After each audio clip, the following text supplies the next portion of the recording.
gens ne se trompent point, de la peur il se nourrit. Ô grand guerrier, je prie pour ta vie. À chaque eau, le soleil faiblit.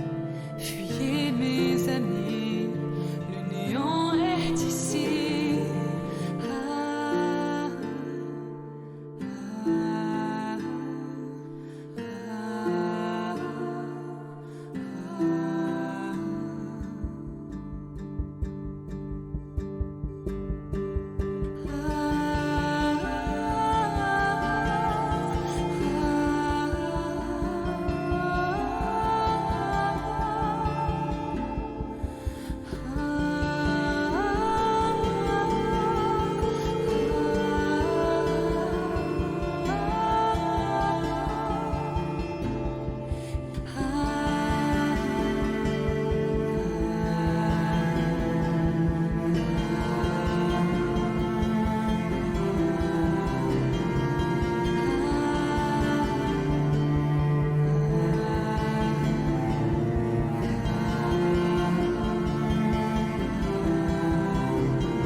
Par-delà le temps, la menace grandit. Si loin dans le silence, on entend ses cris. Par-delà les terres, son nom fait frémir. Préparez-vous, le néant arrive.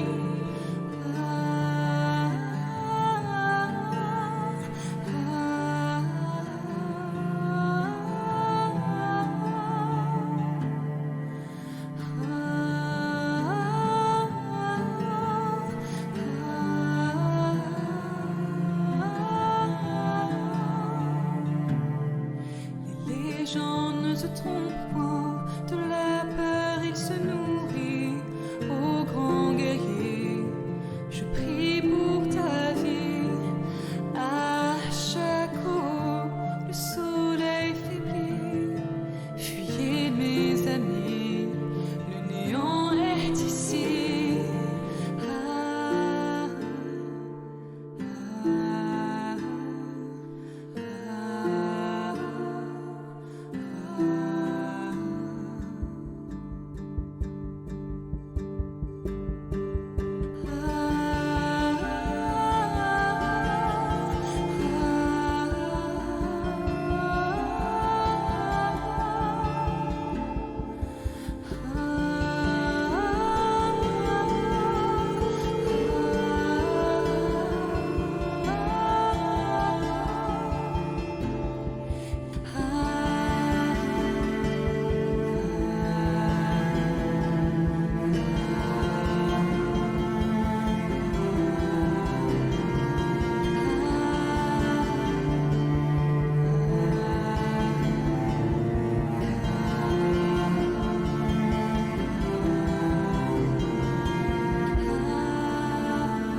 trompe point, de la peur il se nourrit. Ô grand guerrier, je prie pour ta vie. À chaque eau, le soleil faiblit. Fuyez mes amis, le néant est ici. Ah, ah, ah, ah, ah.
gens ne se trompent point, de la peur il se nourrit.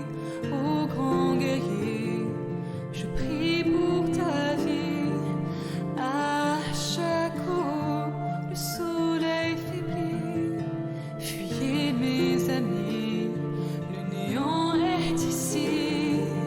Ah, ah,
Par-delà le temps, la menace grandit. Si loin dans le silence, on entend ses cris. Par-delà les terres, son nom fait frémir. Préparez-vous, le néant arrive. Ah, ah, ah, ah.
Hello, Internet, and welcome to Red Jenny. Thanks for joining us this lovely Monday evening. We are very excited to be back playing our Dragon Age TTRPG campaign, and we're so delighted that you're here to join us. We will be jumping back into our game here from where we left off last week, but before we get started, we're gonna go through our usual introductions and announcements and all that fun stuff. So if you are watching us live on Twitch, welcome. Make sure you follow us while you're here. You can see us next. Our next live stream after this one will be tomorrow. We will be returning with our Tuesday crew. We'll be back with, I believe, is this Squire Squad? No, it's Escape Velocity week. Yes, Escape Velocity this week. So you can join them playing Stars Without Number tomorrow, doing space stuff. See us there. You can can tell you more about it. And yeah, go join them tomorrow at 7 o'clock Eastern time for that. Rest of our schedule for this week. We will have a stream on Thursday, as planned, according to our schedule. We're playing more Elegance and Vigilance, with which Sid runs and a couple others playing. And then on Saturday this week, we will unfortunately not have streams because it's someone's birthday, and we will be off that day. So get caught up on our YouTube if you don't have anything else to do. The rest of it, I don't think we Send Van a coffee. Or that. That's pretty much it. I don't think we have any big announcements, so I will go ahead and turn things over to my lovely players here to introduce themselves, talk about who they are, what they do on and off this channel, and who they are playing tonight. And as always, we'll start off with Van. That's me. Hi, I'm Van. You can find me on the internets at Savvy Seaworth, pretty much wherever you can find people on the internet. I'm on Hive Social, I'm on Instagram, I'm slowly creeping my way over to Mastodon, but mostly I'm hanging out in the Discord, shitposting for the most part, and live on Twitch several days a week. I'm live on this channel Thursdays through Mondays, playing in several games and running one game of Dungeons & Dragons on Saturday mornings in the Wild Beyond the Witchlight. And then on Sunday nights, you can find me playing Dungeons & Dragons on twitch.tv/LBHack'emUp. But tonight, I am playing Venehn, who is an elven marksman, the most likely to tame a really mean cat. In Which the party. could be very important tonight. Hey, I'm Sid. You can find me all over the internet at Greeksid, except on IG, where I'm Girl Karma. God damn it. They'll let me change my name eventually. You can find me here. I'm a Jujutsu exclusive currently.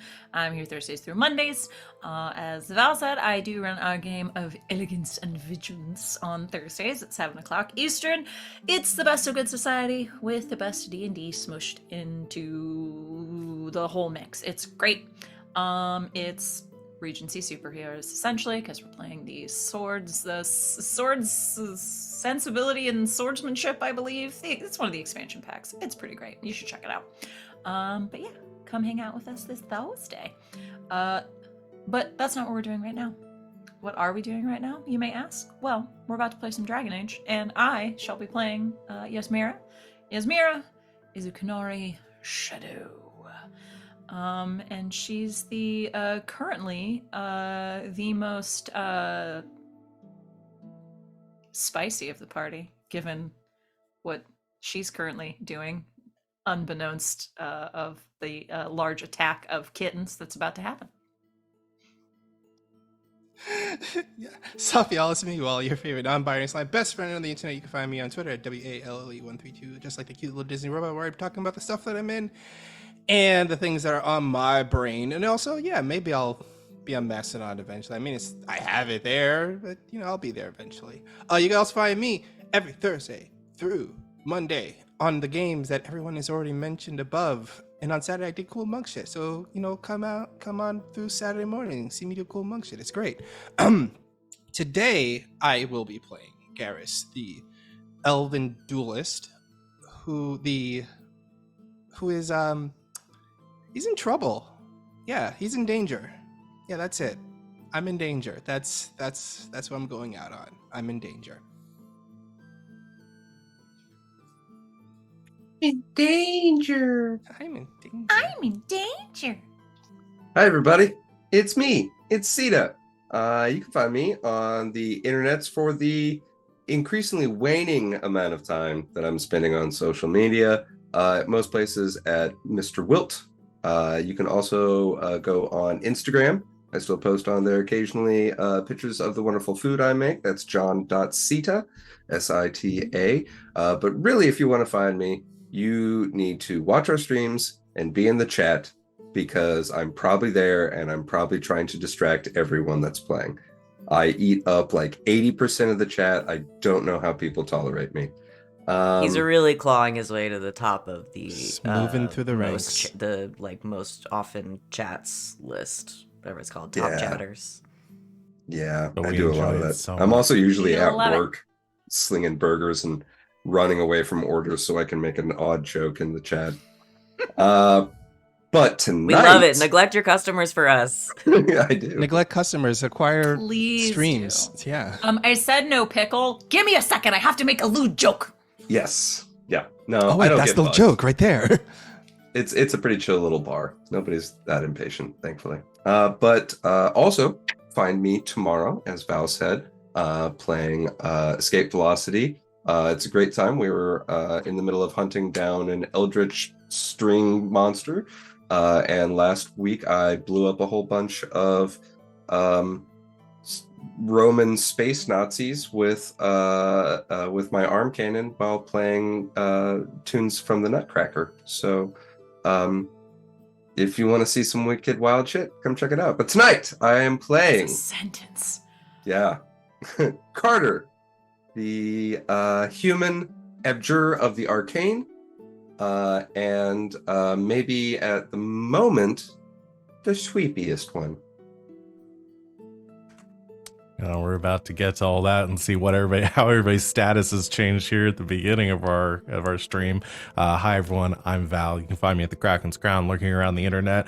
I'm here Thursdays through Mondays playing running games. In this game, I run a game of Ward 47. On Saturdays, we're at 5 o'clock Eastern time, where we play Parslings, and that one's getting close to some finale vibes, so we're kind of in our last little job there.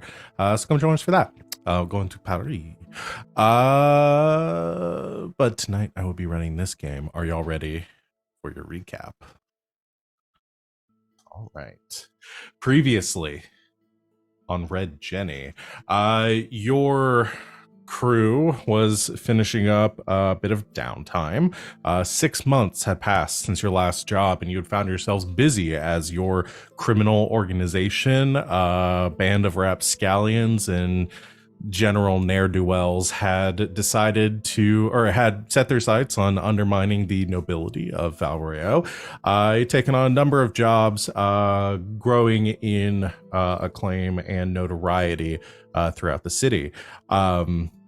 As a result, you were specifically contracted by an enigmatic figure to carry out a job, and you met this new patron under the cover of night in the Plaza Square of Valrio, and it was revealed that your new benefactor would be Marquis Valmont, who you all have some history with at this point. Garas, however, holding the most direct history with.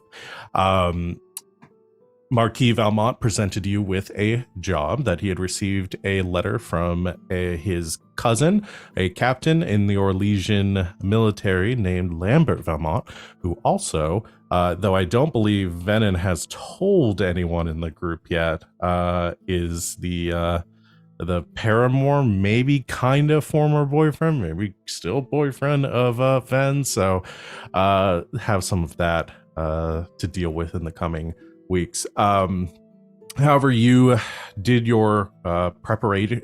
You began to prepare for this mission, acquiring supplies that might help you during this journey, as it would be a long one, traveling up the Imperial Highway to Minrathous, and then taking a ship around from Minrathous down the river towards Hossberg. You would you said your farewells, those of you, to your relative romantic interests and important persons in Valrio.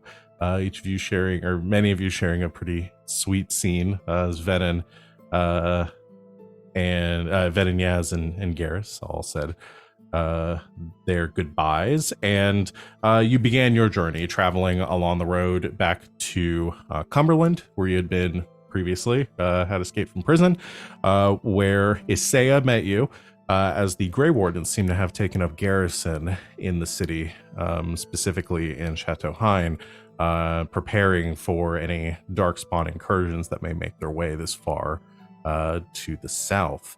You spoke, or I guess Carter spoke with Isaiah, a bit, discussing his concerns about the red lyrium he had found on Eckert's body. And Isaiah promised to look into this while you were traveling.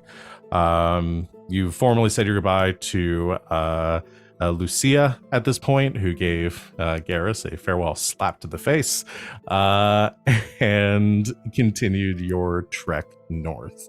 And it was here in the north, as you began to cross the silent plains, this dusty, desolate, kind of ash-strewn landscape. You find yourselves making camp for the evening outside of your wagons. And while many of you were resting and sleeping, Garas found himself on watch and noticed something in the shadows. With a relatively high perception check, you made note of some shapes moving in the darkness, and then glowing blue eyes alighting around your campfire, multiple sets. And before you could act, something or multiple somethings lunged at you from the darkness. And that's where we're going to pick up our session here tonight. Meow. So, I'm going to need, before we rolls, everyone's going to roll initiative right now. Garrus's roll will be incredibly important, because if Garas is not able to act and warn everybody for this, of this potential surprise, of this ambush, there will be a surprise round against all of you. So, let's go and do those rolls. I've already pre-rolled for the enemies here. Oh boy. Oh boy. Again, right. 18 from Carter. Wow, Carter. Okay.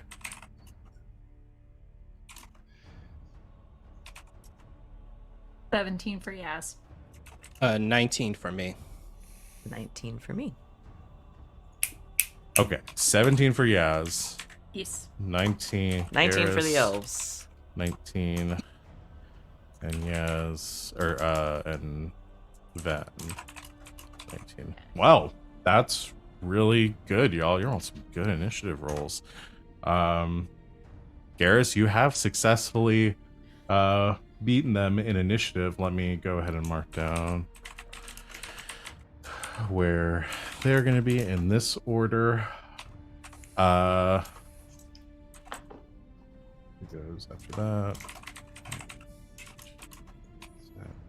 Let's see. So, Garas, as you are sitting by this campfire, have noticed these creatures in the distance, you are quick to react as three small creatures come rushing into the camp, into the light of this campfire that you have in front of you through the mist and the smoke. They're just on the outskirts right now, but close enough for you to see them. You see small, hunched, bipedal creatures with long kind of forearms. They don't have really a head or neck to speak of, just kind of like squat down against their shoulders, and they have these spikes that jut up over their back from this around this bone armor of bone and leather that they wear, and above these their gnashing maws, you do see these like large saucer-shaped eyes that are this sort of flinty blue. I'll show you the picture of them in the chat, or in the Dragon Age, the roll So game. what you're saying is they're not kittens. I was promised kittens. Those That's are not not a kittens. kitten. That's not That's a not kitten. a on what you- kitten, depends Val. on That how is you view a not kitten. Oh boy. If you go like this, You could. I mean, You that's could- a kitten could when, be a at kitten. 3 a.m. Garrus, when I they're will- the zoomies. I will give you this too. There are three that are rushing towards you right now. You rolled a fairly good perception check last time. You can tell there are more moving out in the darkness too. Okay. But with the first to act, I'm going to give it to Garrus first. I know Venehn and Garrus tied on initiative, but since Garrus is near the top of the order, I'll let Garrus take an action first. Okay. I have the talent quick reflexes, so I can do a ready action for free. So I draw my weapon, so my duelist thing kicks in. So I have +1 and to my defense and +1 to my attack, and I will yell at the top of my lungs, "Ambush! There's creepy little things ambushing us!" As I just yell at the top of my lungs as I take into a defensive stance as these things are lunging out at me, and I guess I'll attack the one of them that's trying to lunge at me, I guess. Come on. As you attack, the shouts ring out. Any of you that were sleeping are startled awake, and everyone is aware of something going on out in the dark. That is 20 to hit. And I got 6 stun points.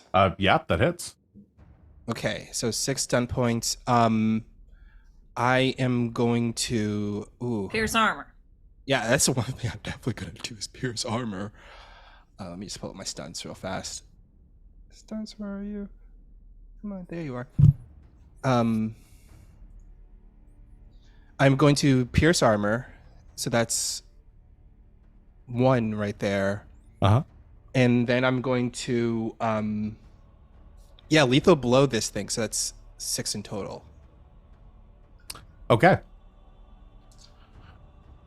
Go ahead and make your attacks with your extra damage for lethal blow. And then pierce armor reduces their armor by half, rounded down, if I remember correct. Yes. Okay. So that's 3d6 I'm rolling. +3. Ooh. That's 16 points of damage. All right. 16 You points can also, of damage. since you hit, are these melee attacks? Yes, it is. You can employ dirty fighting here. Oh, that's right. Yeah, but I think I sacrificed something. You don't inflict damage on the first attack, but you stun them. Okay, So that you know every what? other attack on them by a rogue is considered a backstab. You know what? Yeah, I'm gonna do that. So no damage, but you're gonna do... Okay. I'm just gonna stun this one that's just lunging at me. Does the stun keep them from being able to act, or does it just impose... what's the text for the... A stunned character can attempt the test again on the start of their turn, and if they're successful, they can act normally. Otherwise, the only thing a stunned character can do on their turn is take a single move action. Okay. So, is there a test that this creature needs to make right now, or is it just at the start of the turn? A 15 TN con. 15, yeah. Okay. Stamina. All right. So instead of making damage, you go for like a feint and attacking a vital spot that maybe won't do damage, but will temporarily stun them. Yeah, I think it's like when it lunges at him, he kind of leans to the side and twirls the dagger around and slams it in the back of its head. Okay. This thing does have these do have a focus and stamina, but even with a +4, that will only be a 10. So this one fails. Stunned. All right. So then it can make another test on its turn. At the start of its turn, Yeah. yes. Okay. All right. So what is it? What kind of, how do you want to describe, like, how are you stunning this thing? So this thing lunges at me out of the darkness, and Garas yells to wake everyone up. And as it's lunging at, he leans to the side, twirls the dagger around, and his rapier around, and he kind of like slams both handles of the rapier and the dagger on top of the head of this creature at the same time to just cause it to slam it down. How many stunt points do you have left? I was all going my to stunt say, points. you Actually, didn't. yeah. I will say you can redo your stunt points since you did them since the stunt points you spent wouldn't affect this anyway because he's not taking damage. Because you could do lightning attack right now, and it would I count was as just a about to say backstab. that, because I can use that as a lightning attack and that will be 3 more points. So that's 2 I have. I have been scouring the fucking book for a week I'm so for this. impressed for Sid knowing the rules. So I still have 2 more points. And you know what? I'm going to take a defensive stance as my last 2 points. Okay, so you're going to do a lightning attack and a defensive stance. Yeah. Okay, so go to make another attack then. I'll bring up, actually, since y'all have seen these creatures now. That is a 17. That will hit. Okay. So So this is an automatic backstab. yeah, so that means I roll 3d6. Rules! Rules. That's 15. 15 points of damage. Okay. Yeah. Well, so only one less damage to this thing than you did before, and it's stunned now. Yeah. So that's really good. So yeah, you go in for like a quick like quickly bashing it with against the side of the head with the pommel of or like the basket hilt of Yeah. your rapier, and then driving the blade in as it's reeling backwards. Its blue eyes sort of foggy and swimming in its head. Awesome. Sweet. And Good. now I have 2 points extra. Actually, I now have 3 points extra to my defense, so I'm now at 18 defense. Okay. All right. Good to know. Venn, it is your turn. Hell yeah. I'm awake now. I'm gonna roll over, grab the bow, and fire. Okay, so you come stumbling out of your tent with your bow in hand. You immediately pulling open the flap of the tent. You see the 3 of these creatures that are attacking Garas. Yeah, so Venehn, because I only gave Garas the perception check last time. As you are entering this situation, I will let you do a perception seeing as well. Okay. Go up to that. Perception.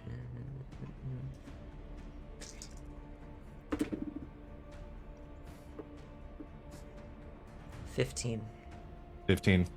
Okay, you just noticed the 3 that are by the fire. Okay. Can I clock the one that's Stunned? Yeah. Great. I heard that one. Double check the rules. Okay. So it'll count as a backstab for me. So +2 to attack.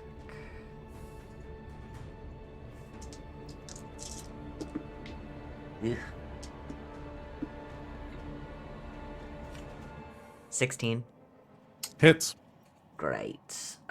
So 2 whole stump points.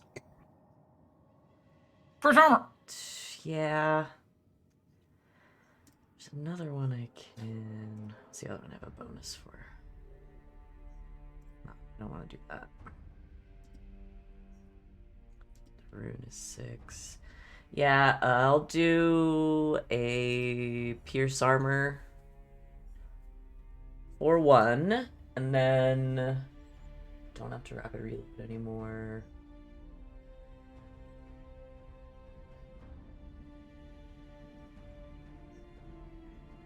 Let's get away. Can I do a skirmish for 1 and push it back a little bit from Garas so it's not like right up in his grill? You muted. You're muted. Oh, wait, was I? Oh, sorry. I thought I clicked it. Yes, you definitely can. Okay, so push it back 2 yards, and then its armor is the pierce armor, half rounded down, and I get an extra d6 from the backstab.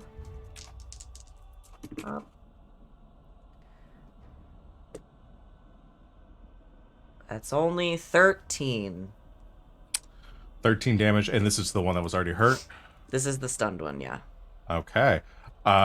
You fire an arrow as it's kind of wheeling backwards and sort of, again, like trying to right itself as it's now bleeding and grabbing at the spot that Garas just stabbed. And your arrow flies straight into it, bearing down to the feathers. And the creature kind of looks like a, and then collapses back into the dust. That one is dead. That's me. All right. Good turn for Venn. Carter, is your turn. Cool. Okay. So Carter hears Garrus calling out, and I think he was probably preferring to sleep like in the cart, maybe near Eckert's stuff to make personally sure that it's safe. And in his kind of just waking up delirium, he reaches for his staff, and he grabs Eckert's halberd by accident. So he comes kind of like stumbling out of the back of the cart. So you're in the cart with the like explosive barrels? Sure. Okay. All right. Okay. So Carter, you grab onto the halberd by mistake, and as you're dragging yourself out, you begin to push the cloth away that covers the back of the cart here. As I imagine, kind of like a topped wagon around the back, and as you push the canvas away, you are immediately met by two sets of glowing green eyes as two of these creatures were climbing into the back of the cart. Okay, that's fun. And they both kind of like in surprise, immediately like recoiling from you. Okay, I think Carter goes to do what is more natural for him, which is to do like an arcane blast. But he immediately realizes that he doesn't actually have a staff in his hand. He has something completely different. So thinking quickly on his feet, he's going to cast Levitate on the halberd. So Levitate is probably the most complicated spell I'm going to have. It's got like 3 paragraphs of text, but I've read it so many times I can boil it down real fast. Okay. When I cast it, the object, it moves at a speed of 3 times my magic as a bonus action. I can use it to attack as a major action. When I cast, I divide my magic score into strength and dexterity. And that's the stat that the object uses. It's attack versus like the damage it does. Or okay, I see what you're saying. So, yeah. Right. And since this is a halberd, I'm just going to throw all of my magic into strength. Yeah. Okay. Awesome. So Do you have to roll to cast the spell?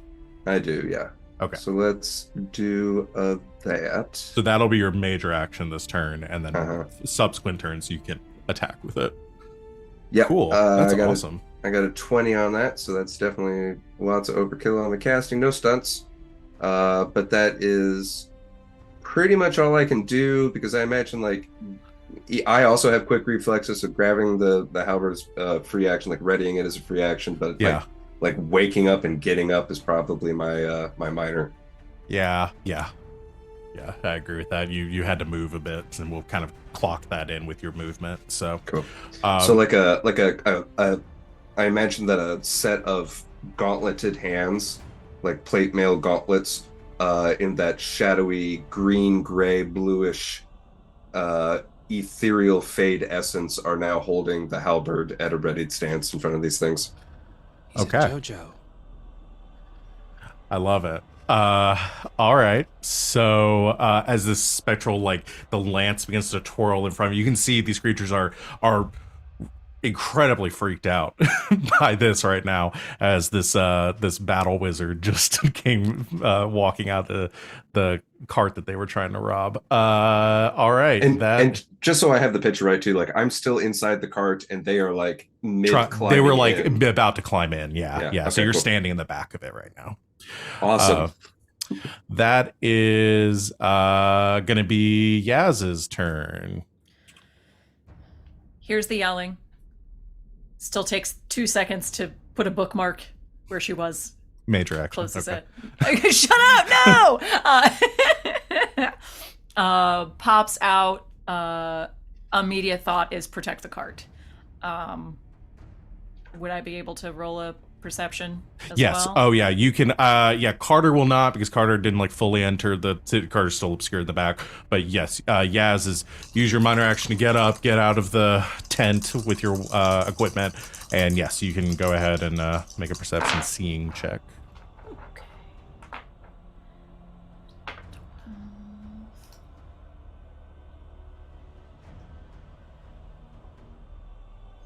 7, 19. 19. Okay. 19 was exactly what you needed.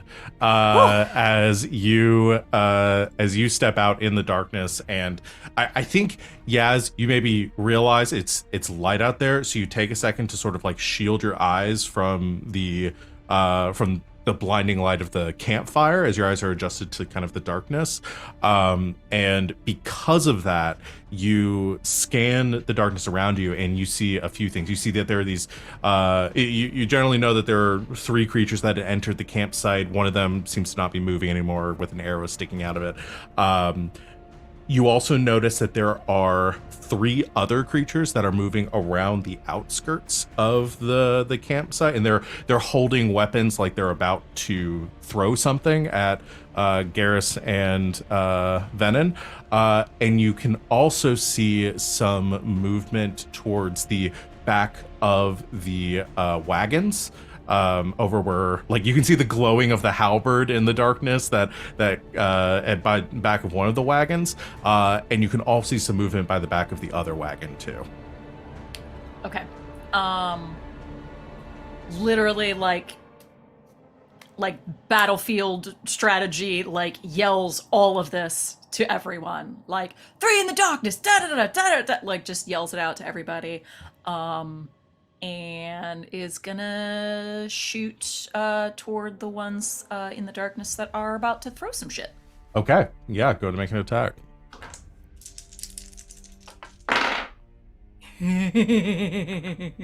That's pretty good.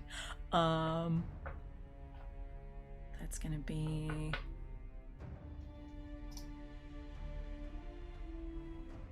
12 plus. It's gonna be a 17. Hits. Awesome. That's 6 stunt points. 'Cause that was Nice. 6, 6, and a 3. 6 on the dragon dice. So gonna wanna spend some of these. I'm going to pierce armor.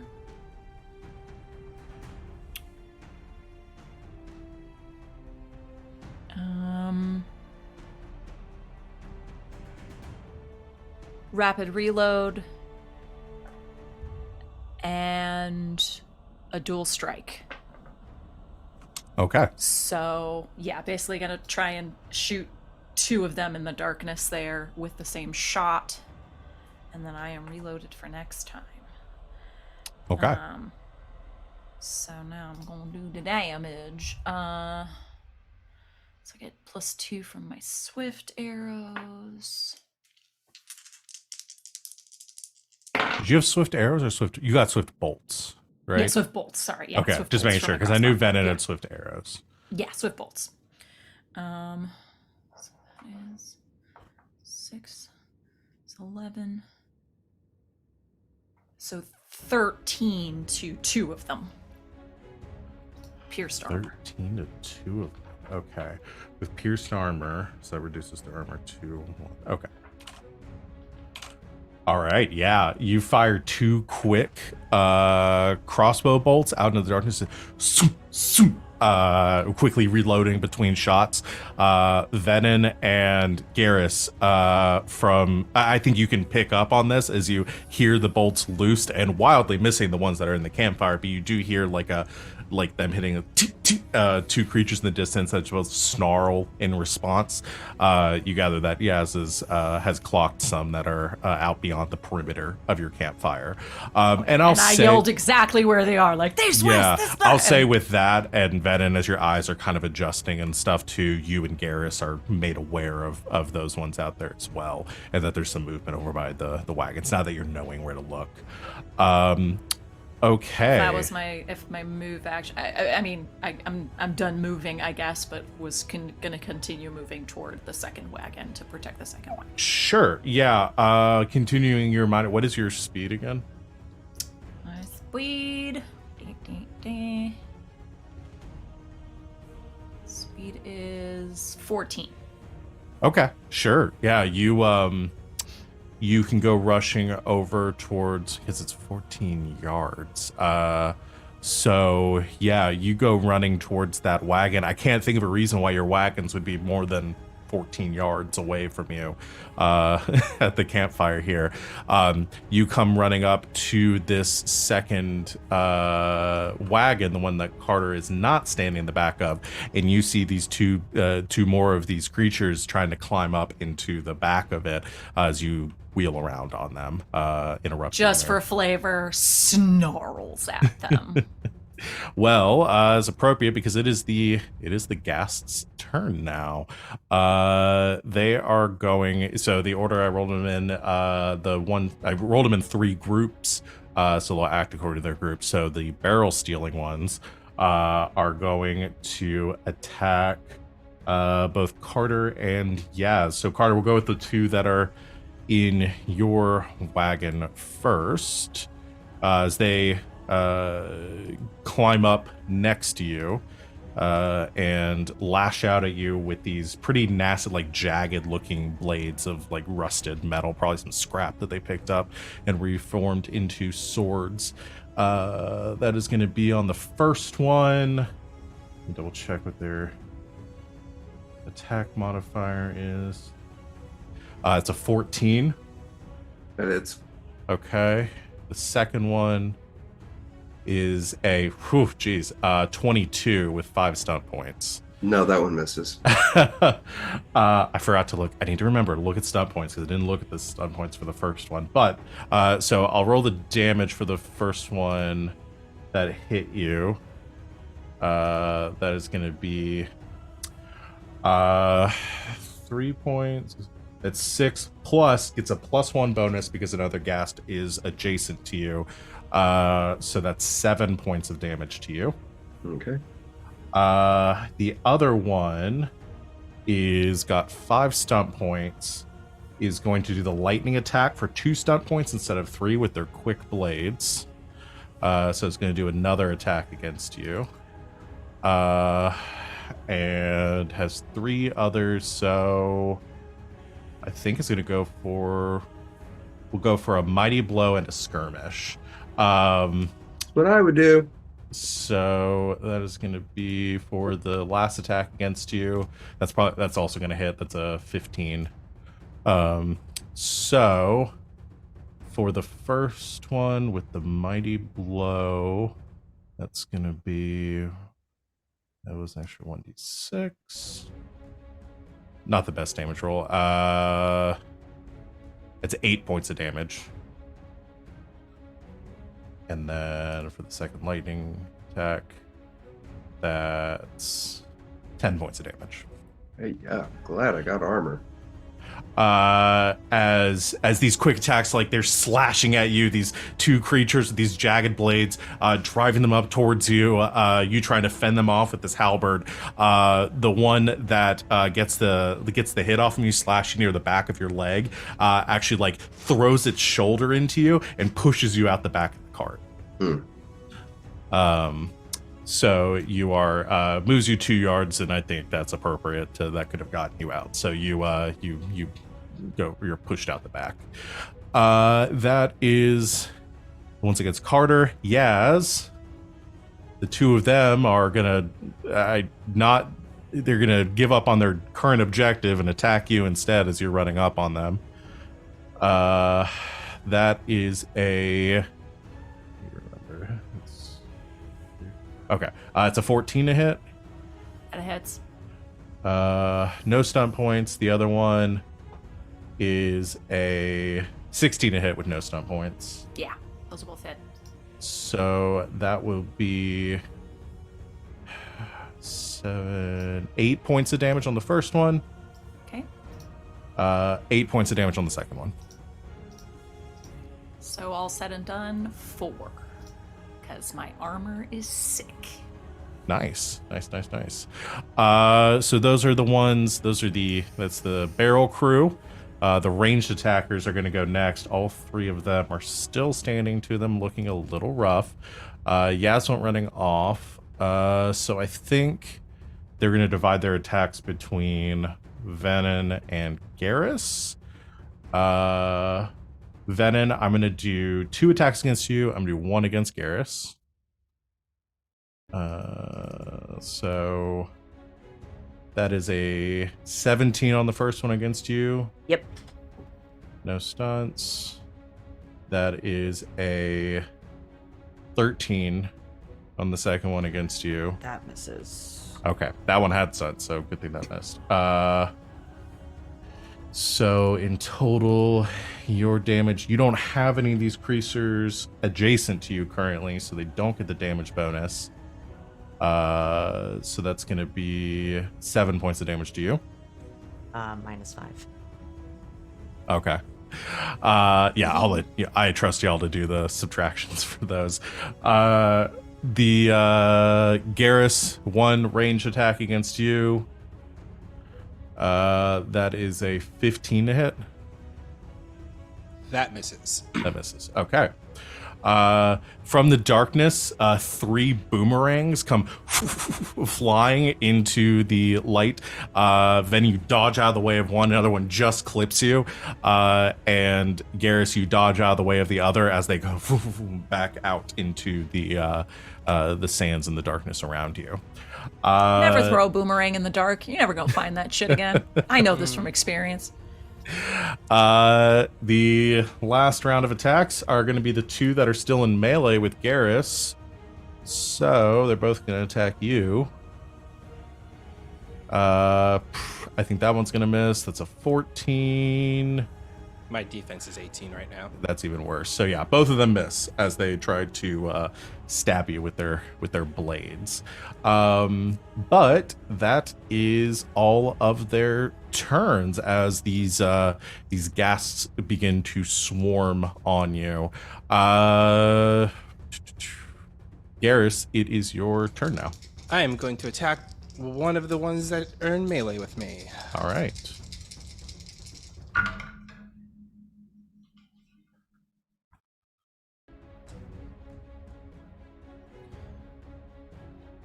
That's a 17.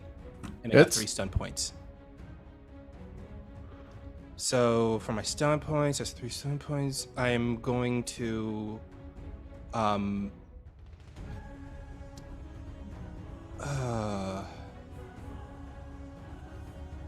yeah, this time I'm not going to stun them. I'm going to go with where did my stuns go?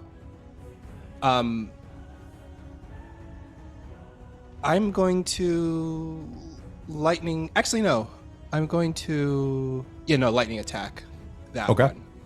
So for the Do you first want to one, do dirty fighting first? nah, not this time. Okay. So the Okay, first- both attacks against the same creature. Yeah. So the damage for the first one is 1d6. So that's 6 points for the first one. You did not pierce armor though, right? No, I did not pierce armor that. Okay. And the second one, that is only 4 points. Okay, so they have an armor of 3, so that'll be a total of 4 damage against this one as you thrust out. Now they're kind of a little more wary of you and your sword, and holding their jagged blades in front of them, almost like shields. You can't get as good of a strike as they sort of glances off of their armor both times, absorbing a lot of the impact as you're fighting this one in front of you. That is Garrus's turn. Venn, I believe it is your turn now. Okay. 2 of them are still around Garas. 2 on Garrus, 3 at range. They're throwing the boomerangs, and 4 over by the carts. Okay. Garas can handle 2 of these motherfuckers. I'm gonna try to take out the ones that are near the carts. Okay. So, I don't know. I guess I should do something with my minor action this time, since I moved last time. And I don't have to use it to reload. Aim? Yeah, that's what I was thinking. Aim's good. I get something when I aim, but I don't remember what it is. I think it's a +1. That's my archery style, not marksman. There it is. Oh, right. You got a special thing. Archery style is I get a +2 to the attack Instead of a +1. That's what it is. Nice. So you're gonna attack one of the ones attacking Carter or attacking Yaz? I'll say the ones that were attacking Carter are in the back of the wagon currently. You're gonna have a harder time hitting them at range. Okay, I'll go for the ones I can more easily see. Yeah, those would be the ones with Yaz and then right now. and then if we need to gang up on the other ones, I can. Okay. Okay, so +2 to my attack because I aim at one of them. Good, because I rolled like fucking shit.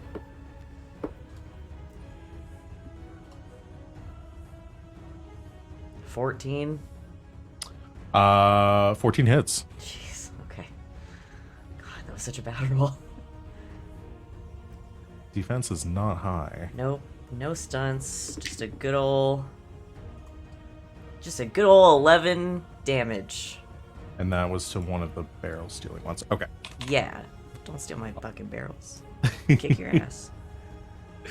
A rich guy's paying us a lot of money to make sure these don't explode. So please stop. All right. You fire an arrow because you were moving in that direction too with your. Oh no, use your I was minor gonna action aim. aim. Yeah. Okay. Yeah. You pivot, taking a second to line up the shot. Yaz, as these two are stabbing up at you, like having a hard time getting around your armor. One of them suddenly an arrow just barely grazes past. Oh, I forgot to. You didn't do pierce armor, did you? No, I didn't have On any that stunts. one. Okay. I need to. Take that. Okay. One of them kind of glanced off their armor. You can see a cut forming. This one growls over towards Venn in the darkness as this arrow hits. That is. Let me know where that came from. I assume that's Ven's turn. Yep. So Carter, it is your turn now. All right. So Carter just got knocked out of the cart. He comes kind of stumbling up to his feet, and he sees that the two monsters are like fully in the back. They're like climbing in the back now. And he looks up at the halberd and sees the perfect edge and the polished shine and the refurbished wrapping on it. And he hesitates, but he sees, like, for just a second in the reflection on the blade, he sees Eckert's face with a reassuring smile. And then he pulls his arm towards him and wants to, like, impale. And I hope I get some stunt points on this one, because I would love to actually impale this guy. That'd be sweet. Yeah, go and roll your attack. So you rolled as if a strength attack then with your magic instead using my and it uses my spirit focus instead of the weapons focus. Nice. So, okay. Yeah. No stunts, but I definitely got a 22. Yeah, that hits. And halberd. What's the damage on a halberd? Yeah. 3d6. Plus strength. Yeah, which is my magic. Which is your magic, yeah. Yeah. Damn. So boom and boom. 17. 17 points of damage. Minus 3 is 14. To this little barrel stealing shit. You Take that. Yeah, I don't think like the magical halberd going around is kind of like immediately lost a focus on that, was focusing on you as you see it behind them and then pull it back towards you. It comes streaking through the air. The thing like just barely dodges at the last second from being fully impaled as the halberd just scrapes right across their midsection, sending a spurt of blood across you as the halberd then kind of past you and then begins to like twirl behind you. And this creature now looking a bit more terrified after thinking that you were going to be easy for them to finish off. Its eyes narrowing in your direction. Good turn, Carter. Was that your minor action too, or do you have any? Did I need to use my minor action to like get up or anything from them? No. You didn't go prone. So. I'll probably just maybe a defense up, whatever that one's called. I can't remember where the hell am I pinned. I need to actually bring those up too, because I forget to use them. Oh, you know what? No, I can't use defense up. I remember reading the minor action defense thing, You have to do it before you make any rolls because it apply the bonus that you get to your defense. Oh, is yeah, a it takes penalty. away from your attack. Yeah. I'll just back up.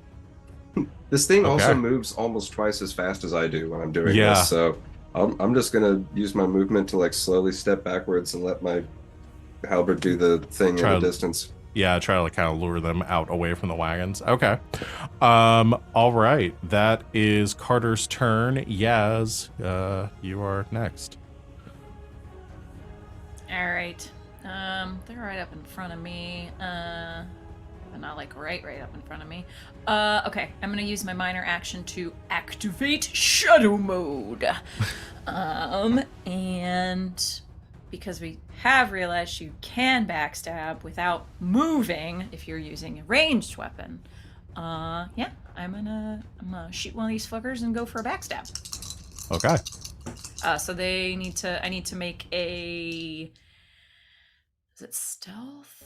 I need to make a stealth check versus their perception. Perception. All right. Perception seeing, I assume. Yes. All right. They're actually pretty good at this. And I'm pretty good at stealth. All right. Cats do typically see well in the dark, even as kittens, you know.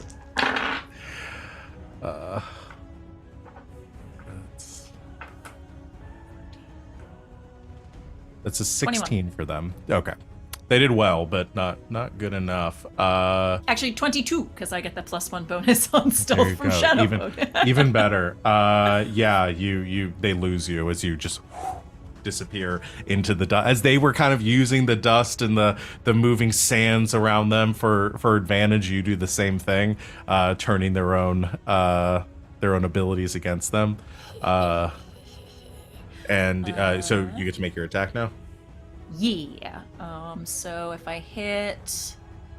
Oh, yeah, I got a +2 to the attack and an extra d6. Okay. All right. Pretty good. That's triple fours, so. Damn. So that's 12 plus. Are you attacking the one that Venehn already hit with the arrow, or the one that has been Yeah, hit yet? sure. Yeah, we'll Okay. go for that. Okay. So that's 12 plus 2 is 14 plus 5 is a 19 to hit. All right. Sorry, an 18 to hit, but I think that still hits. Yeah. Okay. So 3d6 for damage. Plus 5 plus so 3d6 plus 7. 10, 13. Oh, I have stun points too. Ah, You have 4 stun that's it. points, yeah. I have 4 stun points.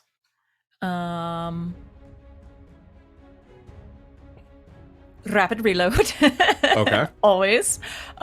Pierce armor. Okay. And I'll do a skirmish. Okay. Because I want at least one of them to fuck off of this cart. Sure. All right. Roll your damage on all that. Damage was 20. Okay. 20 with pierce armor, Yes. making 19. That one's dead. Yes. Yeah. You disappear into the darkness. This helps. one has the arrow sticking out of it, just like, and then suddenly, crossbow bolt twangs in the distance, hits him square between the eyes, and without making a sound, hits the Can sand. we say that one knocked the other guy off the cart? His body goes flying. Unfortunately, I don't think skirmish. I think you can only apply it to the target of your attack. But yeah, it just the other one watches the other one's standing there, and suddenly it's like, that one just goes like flying off into the sand behind him. Awesome. That is Yaz's turn. So we're back to the gas turn. The fact that we ended up with like all of you going, and then all of them going, and then all of you going. I rolled them separately so I wouldn't have to run them all together in the same turn, but here we are. So the barrel stealing crew. There's currently one that's over by Yaz. There are 2 that Carter is still dealing with. We'll do the one by Yaz first. Now you are no longer. I imagine that you're no longer hidden after you make your attack. I'm in shadow mode until I Oh, okay. Dismiss it See as that? a free action. So they I'm have not to be invisible. It adds it negates damage and I believe them trying to hit me. So let me. Okay. Cool. So you're like you are by all means invisible to this creature right now. Essentially. So yeah, when I enter shadow mode, I get the +1 on stealth and ledger domain. Opponents also find it difficult to land blows. They suffer a minus penalty on damage rolls against me. Okay. So this one is now alone. These things don't like being alone. Guests are very much pack hunters. So I think this one guest kind of like and then looks over and sees the other one's dealing with Carter right now and is going to run to back them up. So it runs over towards it is going to run over towards Carter at the same time as one of them in the back of the wagon sees that, looks the other and just kind of barks out in some sort of like guttural language that you don't understand to the other one that's in the wagon, and it jumps out too, and the two of them are going to converge on Carter. The other one in the back, you watch as these two rush towards Carter, you hear a thump in the back of the wagon, and then a boom, boom, boom, boom, boom, as suddenly out the back of the wagon, a barrel lands in the sand, and a ghast drops down on top of it, beginning to try to like push it away.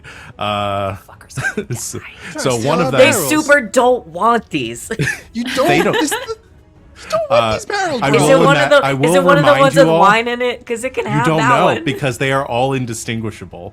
So I will roll behind the scenes if it comes to a point where we need to identify which barrel this is. But right now, it's like a 50-50 shot, whether it's a barrel of wine or it's a barrel of explosives. So It doesn't matter either way. This dude's about to die. So so that one is rolling away. That's going to be its turn. Two of them are still going to attack Carter, though. So Carter.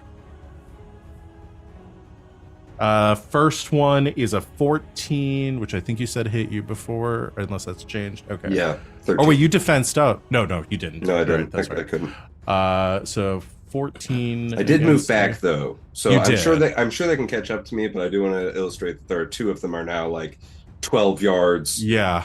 back There's- from the last cart. Yeah, their speed is 15, so I think that they can easily catch up to you, but they are away from the carts now.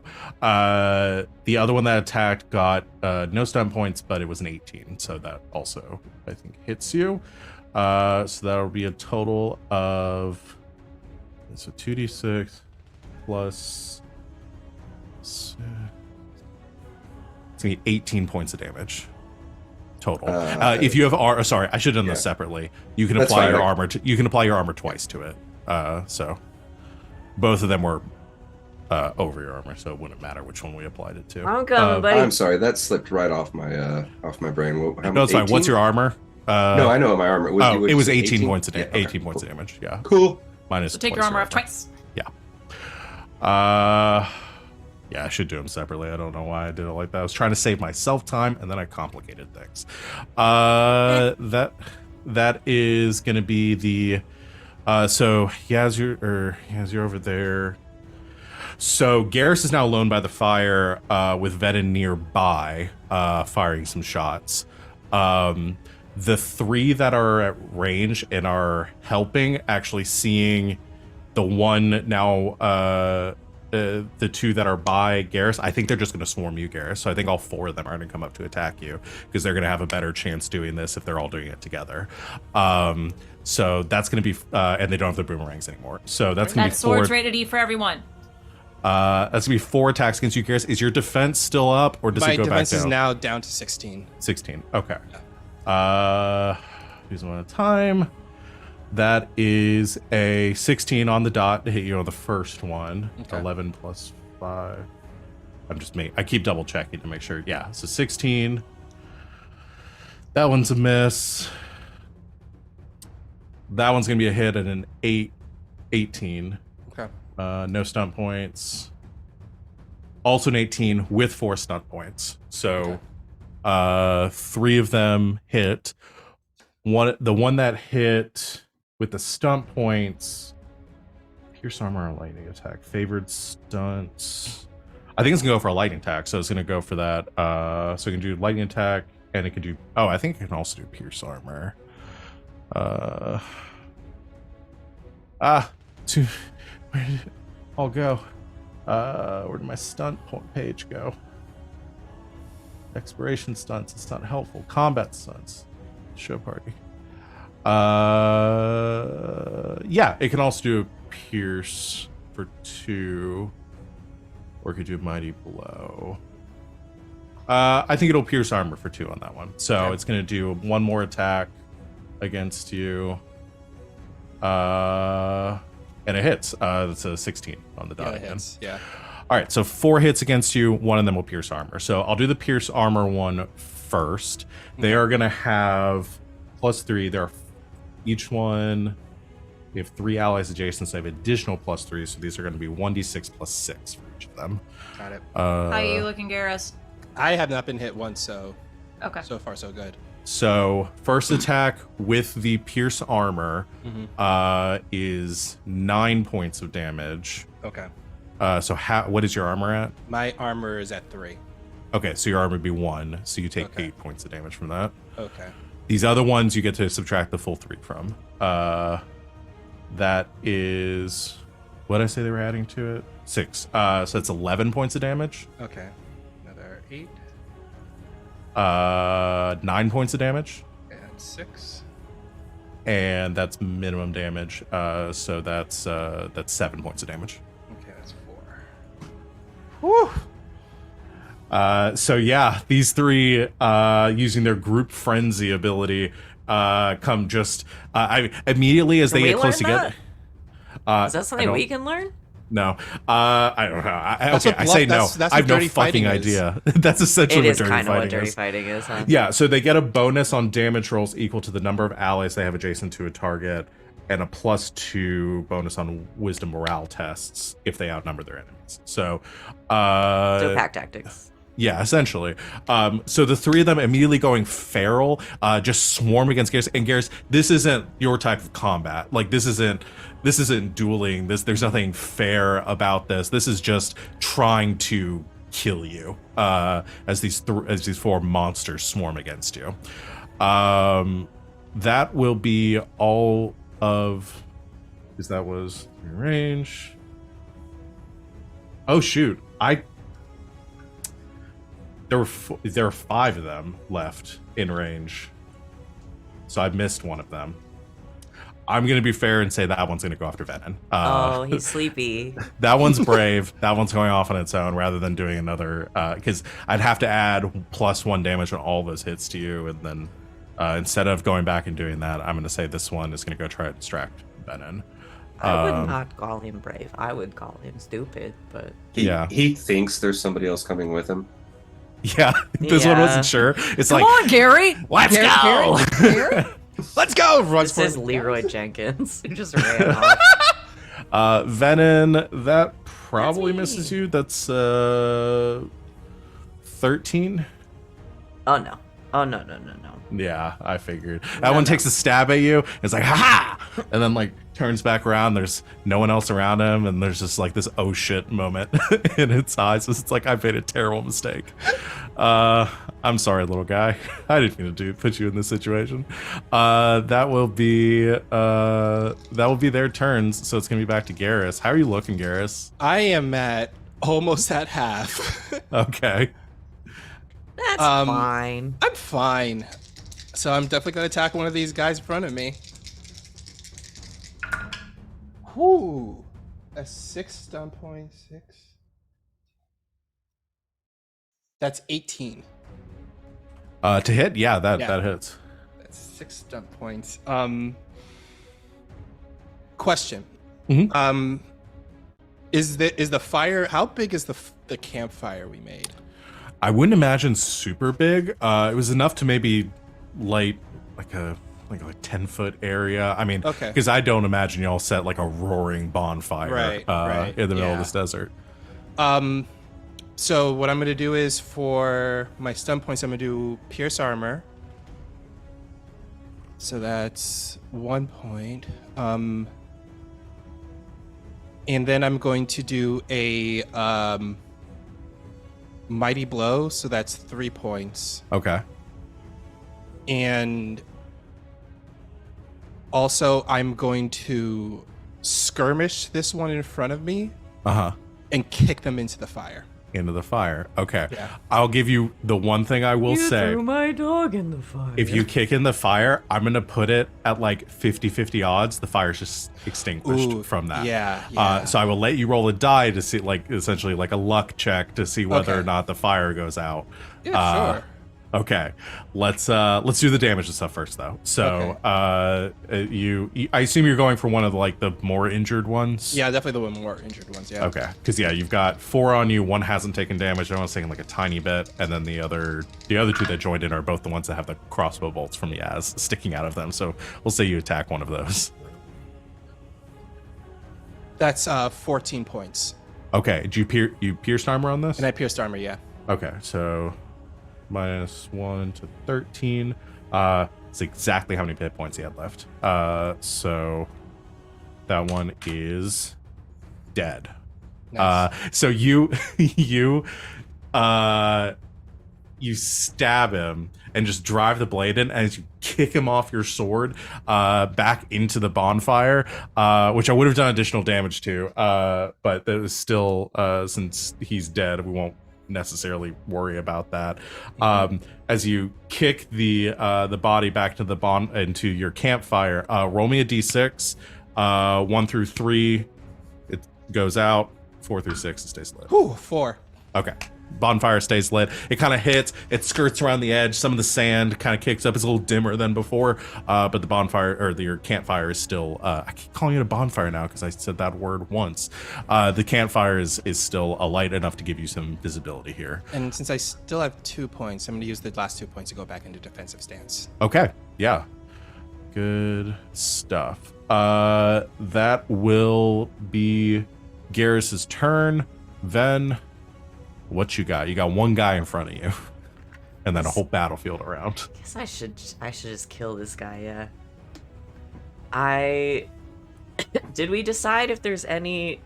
Hold on. I say you fucking ignore him. I don't want to get stabbed though. Just pull Giselle. Be really baller. I really don't want to Insult get them stabbed. the entire time and don't do any attacks on them. I could just do a Giselle and just run away from him. I love how this is now doing a Giselle. Yeah, I'm just doing a Giselle is circling an enemy forever and never hitting each other, but looking menacingly at each other. but on purpose. Oh no, it's on. Definitely. Yeah, he definitely did it on purpose too. And didn't just roll like shit for 20 straight minutes. Did we decide if there is any penalty for being in melee with a bow? I don't remember. I remember having that conversation. I don't remember what the answer was. I feel like I have a knife. You do have a knife. But I have to ready What do you it, have, right? A knife. No. I'm not gonna do anything with that minor action. Because they don't have attacks of opportunity or anything. But you want to use your minor, you don't want to have to move. God. Well, no, I'm saying I don't have. I can either move and shoot, or I can ready and pull out a knife and stab. Yeah. Fuck. What is the?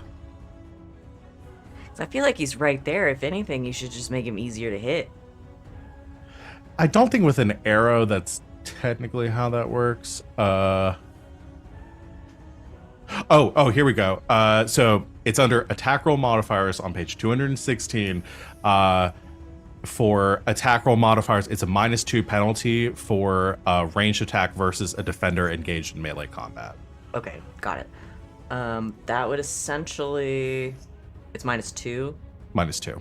Okay, well that would make it the same as my dagger, and my damage with the bow is wildly better, so I'll take the penalty. I tell you what, I'll use my minor action to aim again and offset the +2, so it's just a straight attack. Okay. I also just read this one. +2 bonus, melee attackers and allies outnumber defender 3-1. Or if the defender is drunk. That's very specific. That's extremely specific. That's a very specific. So that means that the ones that are attacking Garas will actually have a +2 modifier on their attacks. I rolled like fucking wildfire. 12. Would be a 23. The 6 To the one that was just up on you? Yes, to hit. Okay, yeah, that hits. So, because it would be -2, but if I aim, I get +2, so that just... Yeah. It goes away. That one is... I rolled 2 6s and a 4. Oh, that's cool. So yeah, you just get to negate it. That's awesome. So I imagine a 23 hits him. Yeah, oh yeah, did I not say yes? Yes, 23 hits. Definitely. These do not have a lot of defense. How nasty do I want to get? How nasty does Get Nasty Man real want to be? nasty. Look, that guy decided to run up on you solo. Is paralyzed is not subject to a coup de grace. Well, that's makes me less inclined. I tell you what, I'll be nasty. I'm not going to paralyze him, even though I could. Instead, I'm going to 1 pierce armor, 5 lethal blow. Okay. So Go for armor it. is half rounded down. I get 3d6 damage. Whew. So this will just be a -1 on whatever you roll. A -1 to the damage. Yeah. Okay, 21. Damn, that is very close to killing this thing, this untouched one outright. As you fire this arrow like at point blank range down into it, and the arrow just like sinks deep into its like collarbone, and it begins to like blood begins to pour out of its mouth as it's now it's gone from like frantically attacking to just waving the dagger, the blade in front of it to try to keep you at bay.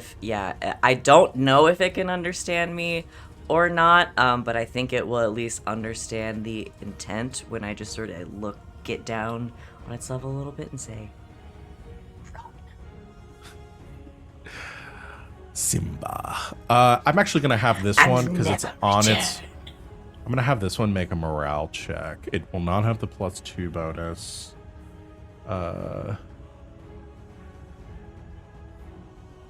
Okay.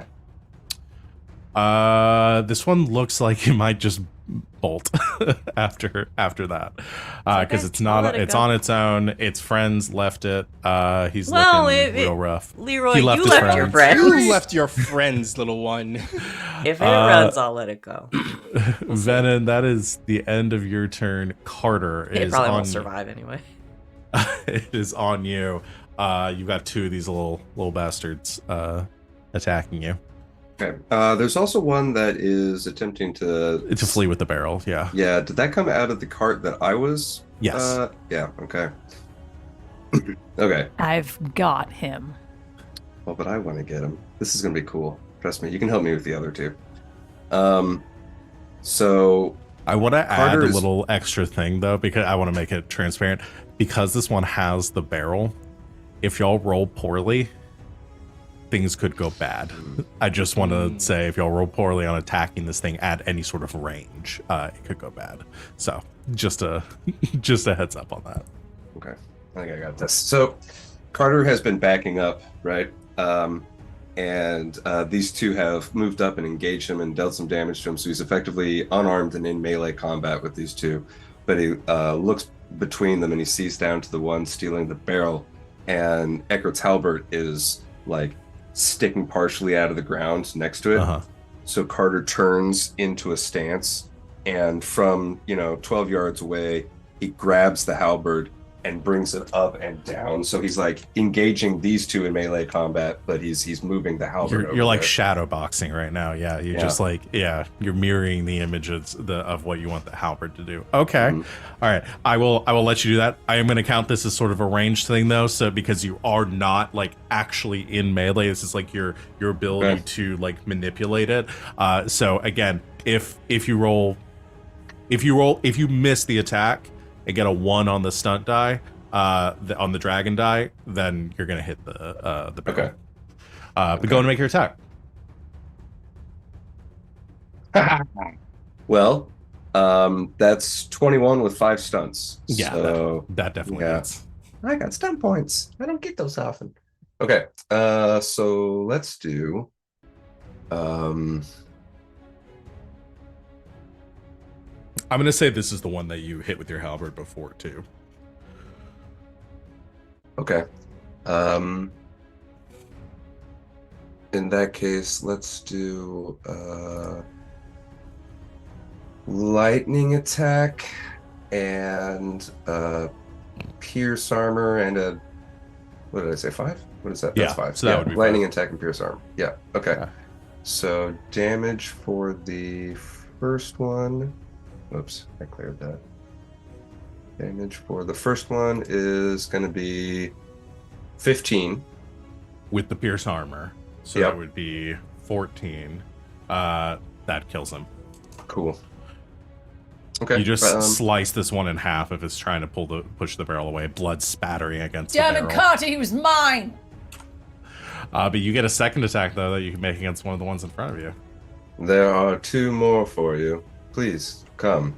And he's going to. So I can only use a move action or a minor action to move myself or the halberd, but I do want to flavor it as like Carter takes a step or 2 back and is like motioning the halberd forward, which those 2 shades probably interpret as him to them. Doing a Morpheus, yeah. Yeah. And that's it. So well, you can now you have the your second. yeah, you that's have my your minor second. action is to bring the halberd up to where I'm at. So now the halberd is like basically right behind them. Okay. And, ready And you to can make an your attack second next to attack against them. Yeah, now. you saw the lightning attack. them. Oh, yeah, that's true. Yeah. Oh, okay, cool. That's awesome. Okay, I will do that then. That sounds great. I want to do that. 22. And That hits. And I can't make stunts on this roll, but No. 18 more points of damage. Not pierced armor, so that'd be 15, but that's a really heavy blow. As again, bringing the halberd spitting through the air and slicing back through one of them as you bring it back into your range. That one is pretty fucked up. Damn, cool round for Carter. All right, that is going to be Yaz.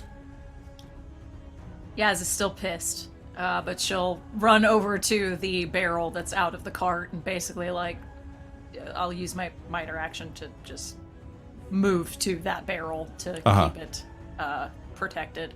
And yeah, we'll shoot one of the ones still engaged with Carter. Which one's looking less hurt?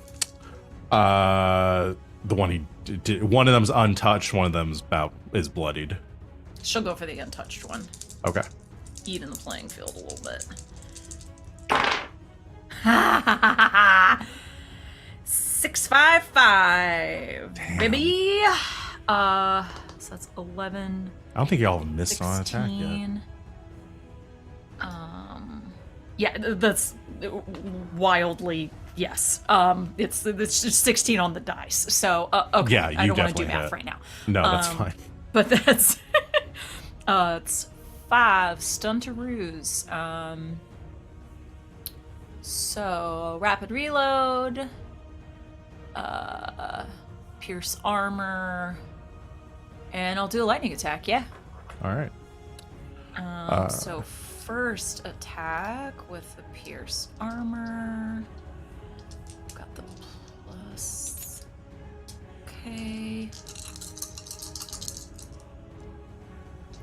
Not bad. 5 plus 7. So. Nope. 5 plus 7. 12. 12 with pierced armor to the untouched one. Okay. And yeah, I'm gonna do the lightning on that one as well. Second attack against him. Okay. Yep. Also really good. 12 plus. Oh, you definitely hit. Yeah. Okay. Their defense is 13. So I Got don't. it. Yeah, their defense is very low. Got it. So another 7, So another 14, not piercing armor. Minus the 3, that'd be 11. So, damn, that one's really fucked up. I went from being untouched to on death's door very quickly. Beautiful. Awesome. So again, you're skulking around, like wrapped in the, like following the winds and the shadows. Fuck. Never mind. Did you have? So you could have thrown an additional D6 on top of that. Well, how much is it for backstab? I'd have to do the. The hide do against the stealth. Okay. It would just be a stealth perception roll. Gotcha. Yeah, I missed it. It's all good. Okay. As Yaz's turn, there's still over half their numbers are left, so they're still gonna keep on trucking. They think they got this. So the two that are in just two little groups now, with one running away from Venehn.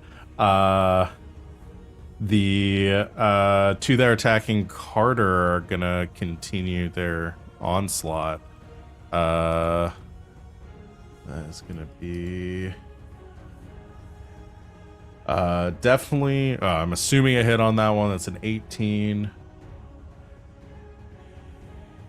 And then another 18 with 5 stun points. So that one's also going to go for a lightning attack for a third attack, which will be a 15. Does that also hit you? Yep. All right. Yep. All 3 hit. 5 stun points is going to go. Carter, how you looking? We'll see once he tells me all the damage. You need to take your turn to heal. Please 15. do that. I might. All right. This first one against you is going to be with Pierce Armor. Okay. That's 8 points of damage. Okay. What is your normal armor? My armor, because the code I got, my armor is 4. So Okay, so reduces to a 2. Okay. Mhm. Second, that is 6. So reduce by 4 is 2 points of damage, and then 7. Reduced by 4 is 3 points of damage. So I am just under half. all right, y'all looking good. The one that's by Venehn goes running off into the darkness, scampering away, yipping as it does. And then the 3 by Garas are going to all make attacks against Garas again. With the +2 bonus, because I remembered this time. Oh, shit. That was 2 6s and a 5. It's almost a trip 6. I've never rolled those before. I'm assuming that's gonna hit you. So that's +7. That's 24. With 6 stun points. The other one, well, there's the opposite side of that. It's 2 1s and a 6. So 8 plus. It's a 15. No, my defense is 18 right now. Okay. Third one is a that's 16, so that would also miss. So only 1 hit. It got 6 stun points. It's gonna do 1 more attack against you. That would be 18 on the dot. 11 plus 7. So 2 hits against you. This will be, because he spent 2 on lightning attack. So is gonna do a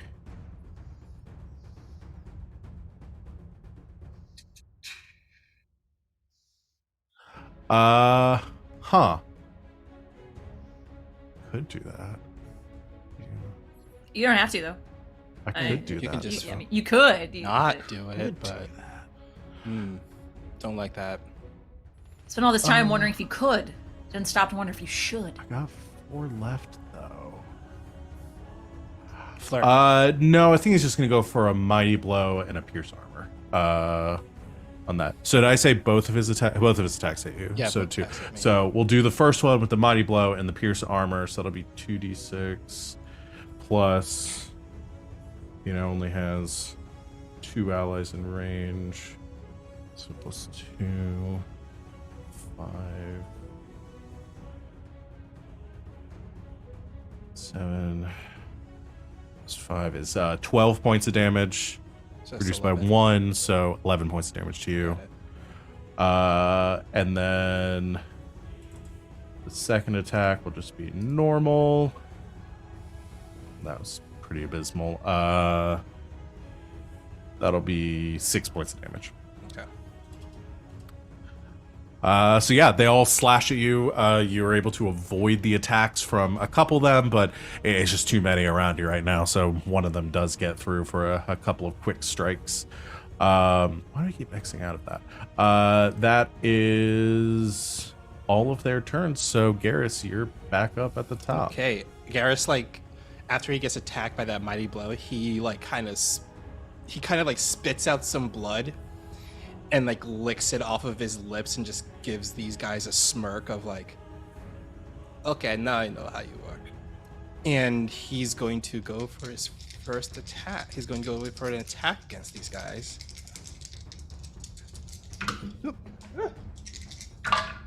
Woo.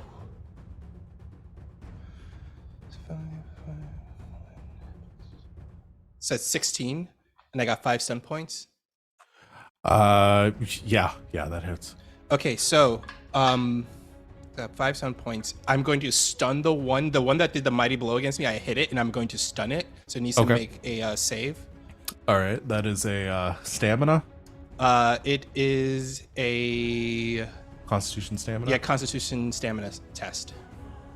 That is 10 plus Constitution 2 plus focus is 14. Okay, it misses, so it's now stunned. Nice. And then I'm going to use 3 of those points for a lightning attack, Okay. and 1 of those points for a and 1 of those points for a pierce armor. Okay. And I'm going to use my minor action to go for the bluff against this guy. Okay. So it's like what I do is that as I'm about to attack it, I like kick the sand up like at its face to do like a straight up pocket sand kind of thing to distract it as I go for this attack. So it needs to make a contested against my deception. And it has to beat with a willpower self-discipline. Willpower self-discipline. Okay. Yeah. Ooh. That's 5. That's a 17. I also got a 17. Oh, so then is that So a meter? I think meat beats. Okay, so on don't that. get the bluff, but I do get the still I get a bluff anyway because of the stun attack. I was hoping to go for 3d6. Okay. Yeah, you get the extra damage for the stunned attack. Yeah. The dirty fighting. So and that then- is for the lightning attack. That's a 16 for the lightning attack. Oh, for the lightning attack. Yeah, that does hit. Okay. 2d6. Ooh. That is 13 points of damage. You did pierce armor. Yeah, and I did pierce armor. Okay. Was that against the I assume the most injured one or one of the other ones? Okay. And one that did the mighty blow against me. It was 13 again? Yeah, 13, yeah. Okay. That knocks down to 12. He's still up. And I still have 1 more stun point left. Uh-huh. And I would like to skirmish him to send him flying back away from this group that I'm in. Okay. Not into the fire, though? Not into the fire, no. Okay. Yeah, you just kick him away with your foot and goes scattering back into the dirt. Pretty badly injured. And I yell to Venn, set that one up for you. And that's because that one is stunned. Yeah. And Venn, it is your turn. Yeah, I'm gonna get his ass. Do it. Get this stunned motherfucker. Do some skeet shooting. He's really on death's door. That's fine. I'm gonna aim.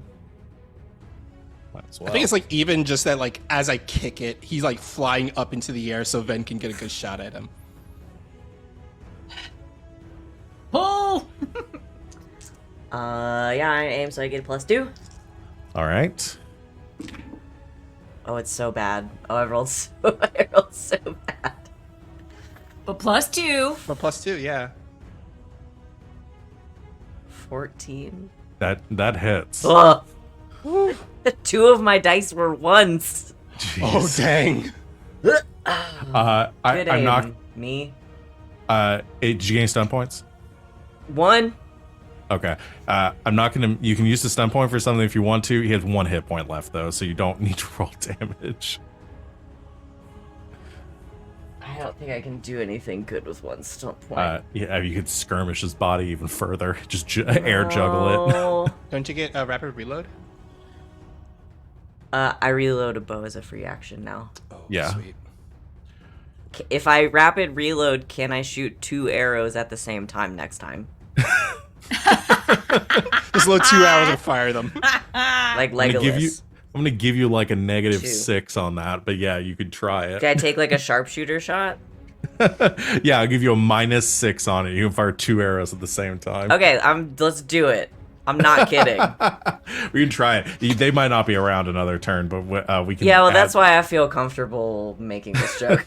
Yeah, I rapid reload and I put a second arrow Second arrow. slightly on top of the first one, and I go, "Shit, my hands are so small." But can I roll damage anyway? Sure, go for it. Yay! It is going to be. I rolled a Carter's turn 6 plus 7, 13. next. Yeah, you Wasted just, on this motherfucker. a hole just blasted through the center of this thing with your arrow. There's just a You were. woo. It was an impressive shot nonetheless. Carter, it is your turn. All right, so there's 2 very wounded ones left with me, and how many are left around the campfire? 2. 2. Okay. I think Carter is going to look at them and then sort of just like make eye contact with them, and then just sort of casually juke between them, and then just start walking over towards the campfire, and he's going to turn and he's going to look over at Yaz and kind of give an inclination of his head, and then he's going to like jerk his hand forward and bring the halberd down on one of them. On one of the Like- ones by the campfire, Yeah. or one of the ones by One of the that ones you by- just left. Yeah. Okay. Yeah, one of the ones by where I was, because I would yeah, need yeah. to move the Yeah, halberd no, I over got the- it. So you leave. The halberd's going to continue to do the fighting for you. You're going to head off somewhere else. on one of them at least. Yeah, I like it. So go ahead and make your attack. Okay. 18. Hits. No stunts. And then damage is 20. 20 points of damage. Shit.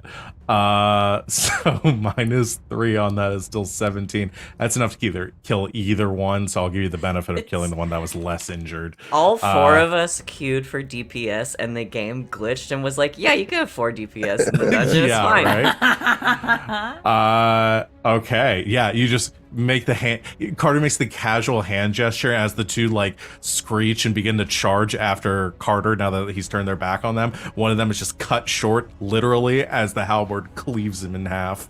He Garas walks forgot- by Yaz. Yaz just watches all this happen, nods to him, and goes, huh. Carter's Takes scary now. Carter is doing a lot of damage with this halberd, and it's terrifying me. It's my ultimate form. Yeah, just wait till I put up his new name card.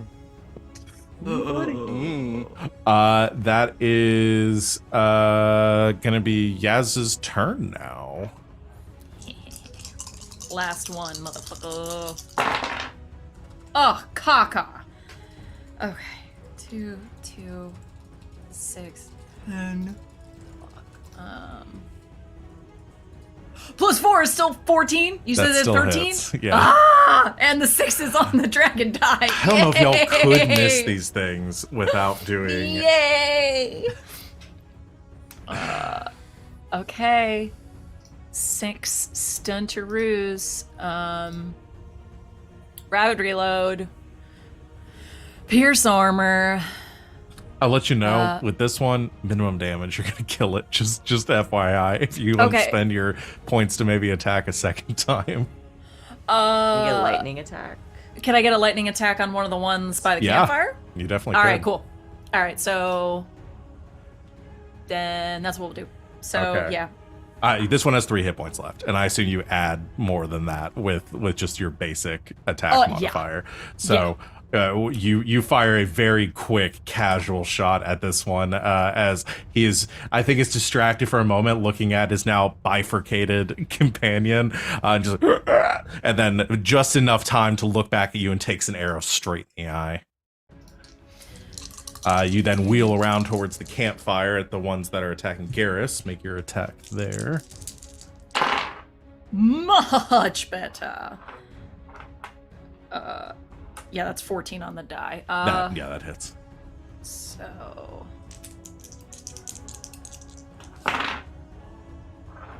8 plus 7, 15. 15 worth of damage.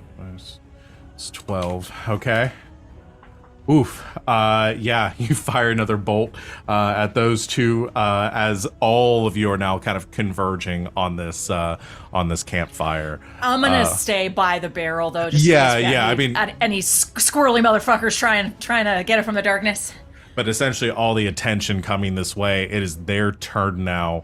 The two of them are the last ones left of the 10 raiders that came in, and now sensing that they're very heavily outnumbered and outgunned, they go running off into the darkness away from you. I don't know if anyone wants to take parting shots from a distance on their turn or just let them go. Let them go. I don't get the impression they'll be coming back. Can we roll to see if the barrel was wine? All right. We did all this for a wine barrel. It's gonna be so funny, dude. I'm gonna laugh. Hold on. Let me just roll that. Honestly, I think that might be better. I think Cut that'd the be even tension a better. little bit. Yeah. So as I'll bring us down the music and we'll take a break here. But the as everything calms down, the winds return, quiet falling once more. All of you look to each other and realize and sense that everyone survived. No one's too badly hurt to not be able to recover. Garas is taking a lot of slashes. Carter's taking a lot of. I think almost everybody except for Venehn took a hit. I got hit. Oh, you did get hit. That's I right. got hit. I took 2 damage. That's right. I took 4. My coat took a lot of it. But I have a bruise forming on my shoulder. And A little bigger than a thumbprint. But it's there. Yes. It's fucking there, dude. As you all take stock of your various grievous injuries, as you head back towards the cart to find. Imagine you and Carter going over to check on the barrels. The two of you are the ones Yeah. that saw it. You pull up the barrel, and as you do, you hear this like sloosh, sloosh, sloosh, sloosh inside. It does appear that it was only a wine barrel. Okay, Yes, it's we'll quiet confirm for a moment, and then you just hear. And it just starts to hysterically laugh. that. Garas starts laughing too because they realize they did all of this just for wine, and he starts laughing too.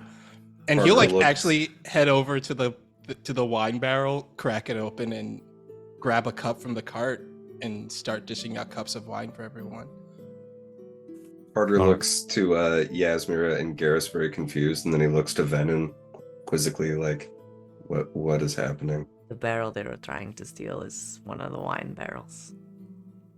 That is unfortunate. That is a valuable product of ours. They're laughing because we did a lot of work to protect something that was not going to explode at any second. Yeah, Carter, just have a drink and he hands Come him a on, glass of I'll wine. patch you up. And as you all laugh and Let me patch you up uh, before you start drinking, because that shit will thin your blood. we're gonna go and take our break here. So thank you everyone for watching. Everyone survived. That could have gone a lot worse. I almost died. Almost died. Just saying, My arm is going to be sore for like a whole day. y'all succeeded on a lot of checks that like beating them in initiative because I was gonna have them go shank a bunch of you while you were sleeping, and then Rude. noticing a perception check because that was the last perception check y'all could have made to see the ones over by the carts, and they were just gonna take like 4 barrels and run, and I was gonna see how many of them ended up being explosives, which you might have had to go track down. So that could have been a whole thing that you avoided. But good job all around. Good fight. We will go and take our break here. So thank you everyone for watching. Go refresh, drink some water, eat a snack, have dinner, whatever you need to do. We will see everyone back here in a few minutes. So stay tuned.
gens ne se trompent point, de la peur il se nourrit. Ô grand guerrier, je prie pour ta vie. À chaque eau, le soleil faiblit. Fuyez mes amis, le néant est ici. Ah, ah, ah,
Par-delà le temps, la menace grandit. Si loin dans le silence, on entend ses cris. Par-delà les terres, son nom fait frémir. Préparez-vous, le néant arrive. Ah, ah,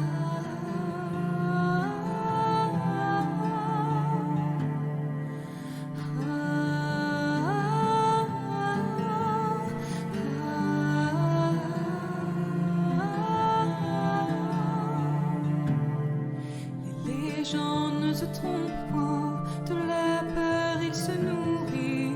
Ô grand guerrier, je prie pour ta vie. À chaque eau, le soleil faiblit. Fuyez mes amis, le néant est ici. Ah, ah,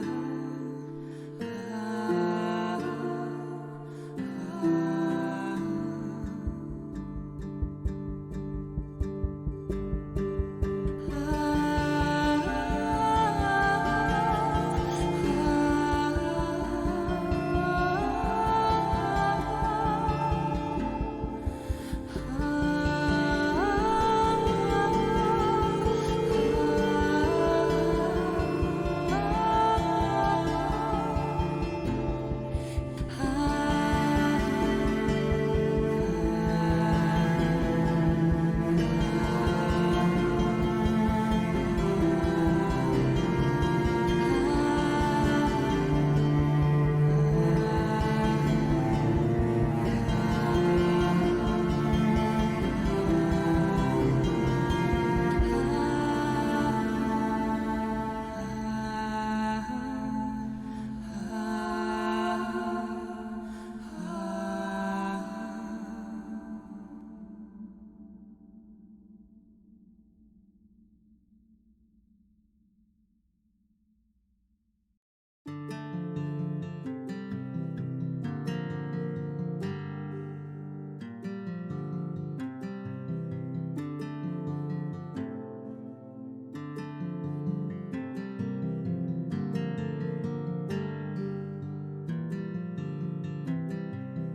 Par-delà le temps, la menace grandit. Si loin dans le silence, on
Les gens ne se trompent point, de la peur il se nourrit.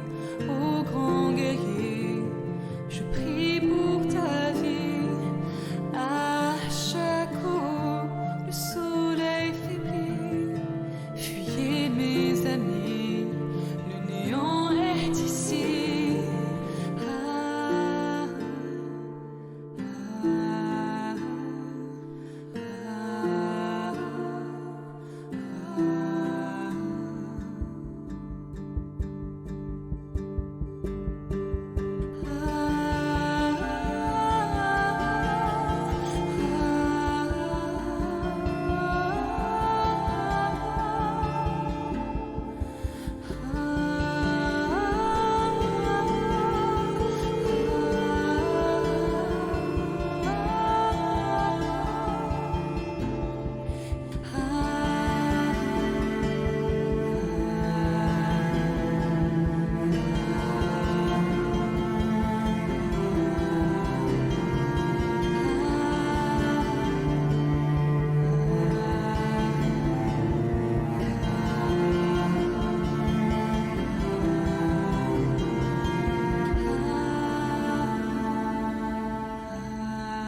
Par-delà le temps, la menace grandit.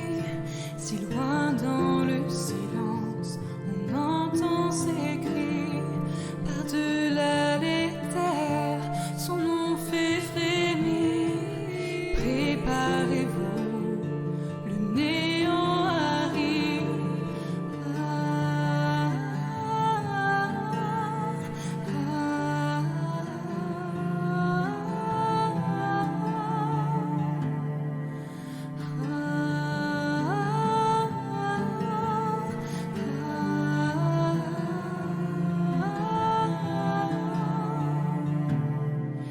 Les gens ne se trompent point, de la peur il se nourrit. Ô grand guerrier, je prie pour ta vie. À chaque eau, le soleil faiblit. Fuyez mes amis, le néant est ici. Ah, ah, ah. Don Lemon. Welcome back, Internet. Ovaries. We're. I don't. Let's start over. Hi, everybody. Welcome to Red Jenny. We're thanks for hanging out with us on our break. Let's get back to it. So, y'all have successfully fended off the gassed raiding party from stealing any of your shit through very fortunate rolls and clever tactics. So, good job there. The rest of the evening passes uneventfully. You're able to sleep, drink some wine, do reseal. Is that your personal wine barrel at this point for the trip, and you're not planning on selling it when you get Pretty to much, Minrathous? I guess. I imagine we did bring one that was just like, this is for us. Sure. And you decide to make that one it. So you pop that open, have some drinks, and then settle in for a short Since I got night's interrupted, rest. should I do another cryptography roll? Didn't I? No, you already did a cryptography. You successfully did your cryptography roll last time. You got your smut. But they said that it changes every couple of pages. Yeah. So. Yeah, right. we'll do it. You don't have to. You are too enwrapped. You're too focused on. If you don't want to sleep or regain any hit points and stuff, you can do another. Oh, that's fine. For those of you that were injured, though, I'm double checking I was injured. how you heal because we haven't had to do that. Okay. Da-da-da-da-da. So you can take a breather after a combat encounter. So you have the option here how you mostly heal. Heal action. If you take a breather after a combat encounter, 5-minute rest. You could get 5 plus your constitution plus your level in health. So you all can automatically take that. So I can just go back up to. You go back to full. Sam. So 5 plus Ooh, I love constitution it. plus level. Plus and health. level. Yeah. Okay. And then if you sleep, you get 10 plus your constitution plus your level. I'm going to sleep. Well, yeah, I assume you're all asleep. So I think everyone that was minorly injured can heal up to full. Those of you that were more severely injured can probably get pretty close with that, right? If not, back up to max. Yeah, kinda. My constitution is 2, so 10 plus 12 plus 7. So that's plus 19. So we should just try to have an easy next couple of days. Yeah. I also have a focus in healing.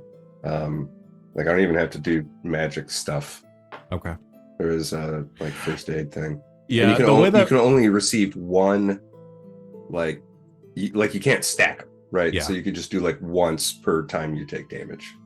the way that I want to do it, because multiple days are passing over each leg of this trip, rather than just saying combat encounter, you're all back up to full, combat encounter, you're all back up to full, because I want there to be some amount of resource management with all of this. That rest is essentially per leg of the trip. So as long as you don't fight anything during your next leg of the trip, you can do another rest and you can get back to full after that. But if we have successive legs of the trip where y'all are fighting things and doing stuff, so essentially each leg is going to count like its own day, sort of. So keep that in mind with resource management. What is I forget how often I get my MP back. Your mana. Yeah. That is a good question, and one Mage? I should know the answer to. Regaining mana points. You can regain spent mana points by resting. For each full hour of rest and or meditation, you get back 1d6 plus magic mana points. If you manage 8 hours of uninterrupted rest, you get all your mana back. Okay. So you sleep, as long as you sleep, you'll get your back to full. That's easier to recover than health. So I think most of you will probably be back up to full health before our next combat encounter, but we will see how that goes. So next day, awaking in the Singing Wastes. Is that right? I don't have my map up. Silent. That's right. Silent way. The opposite of Can we singing. go to the Singing Wastes instead? That sounds Next better. time. Yeah, that sounds Sounds pretty nicer. pretty chill. I'll put the map back up. Can we go to the Wasted Singing? I hear they have a really great karaoke The bar. Silent Plains. They don't that's what open it is. until like 11 at night though. Like, Yeah, Yeah. a little late. Not and the worth cover it. charges. Oof.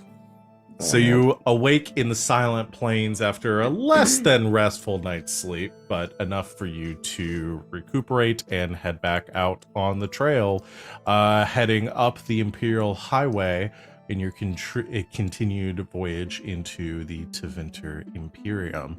And it's not too long after a few more days of travel that the Imperial Highway, that is sort of this rough, sand-covered road out here in the Silent Plains, mostly degraded, and there are points where you're having to navigate just over like open dunes, following more of like cardinal directions, compass, your map, than actually the road itself. But you do reconnect with the road at points, and eventually you begin to see some greenery in the distance as you reach the edge of these plains, and you can see rivers flowing over rolling hillscapes and the kind of sporadic like patches of grass, more like open like savanna plains in the north, and you know that you have reached the borders of the Tevinter Imperium. So from here, we're gonna do our next round of Big hat. Yeah, you put on your big hat. We're gonna do we are in leg 3 of the journey, and we're gonna do our next rounds of travel checks. So, do I need to? I assume I need to remind everyone exactly how this is working, since it's been a week. You know, I'm sure chat would love to know. Yeah, I'm sure chat would love to know, for Absolutely. newcomers out there. So we have 3 checks. One will be cunning, cartography. The other one will be strength, driving. The last one will be willpower, morale. Y'all have the maps for each leg of the journey. So whoever's doing the cartography check will get a +1 bonus. You have your 2 carts with your nice horses. So whoever is doing the, actually, I think. Oh yeah, okay. Yeah, whoever is doing the driving check will have a +2 bonus for this leg of the journey. I'll let you know there will only be one more leg of the journey that you'll get that bonus from the horses on. And then the last one is the food and drink that you bought. You opted for the exquisite rations and exquisite supplies, so you got a +2 bonus. You haven't used any of them yet. You have 3 opportunities to use those. So And this is. we'll start. How many more legs do we have after this? This is 2. This is the third one. This is 3. You have 4 3 more. legs. So after this one, there'll be 3 more. 3 more. Okay. So I'm just thinking let's. we But should after. save the provisions until the horse bonus goes I was away. just about to say that, yeah, because And then Yeah. we can renegotiate, because then I'll Sure. have extra on Sure. the morale check. Yeah, you won't have the horses for the last 2 legs. There will be an overlap. So essentially, not this leg, but the next one will be maybe the first one you want to use the rations Yeah, on. so I figure on and the then- next one we'll start. If there's gonna be 3 Sure. Using the more, rations. then we use Yeah. them Yeah. on the last 3. Yep. If you guys are okay And with then that. Carter can help with a roll, right? And then yes, Carter can help on one person's roll. So let's decide first who's Carter helping. I think for this leg, I'm still gonna help Van or Ven, and then once They're the we same do a person. switch around, I can start helping Garas. Okay, still helping with the illustrating. It's Ven's incredible book. how often we mix it up, and it's me yeah. and Val a lot, but yeah. Yeah. I'm fine with Yeah. it.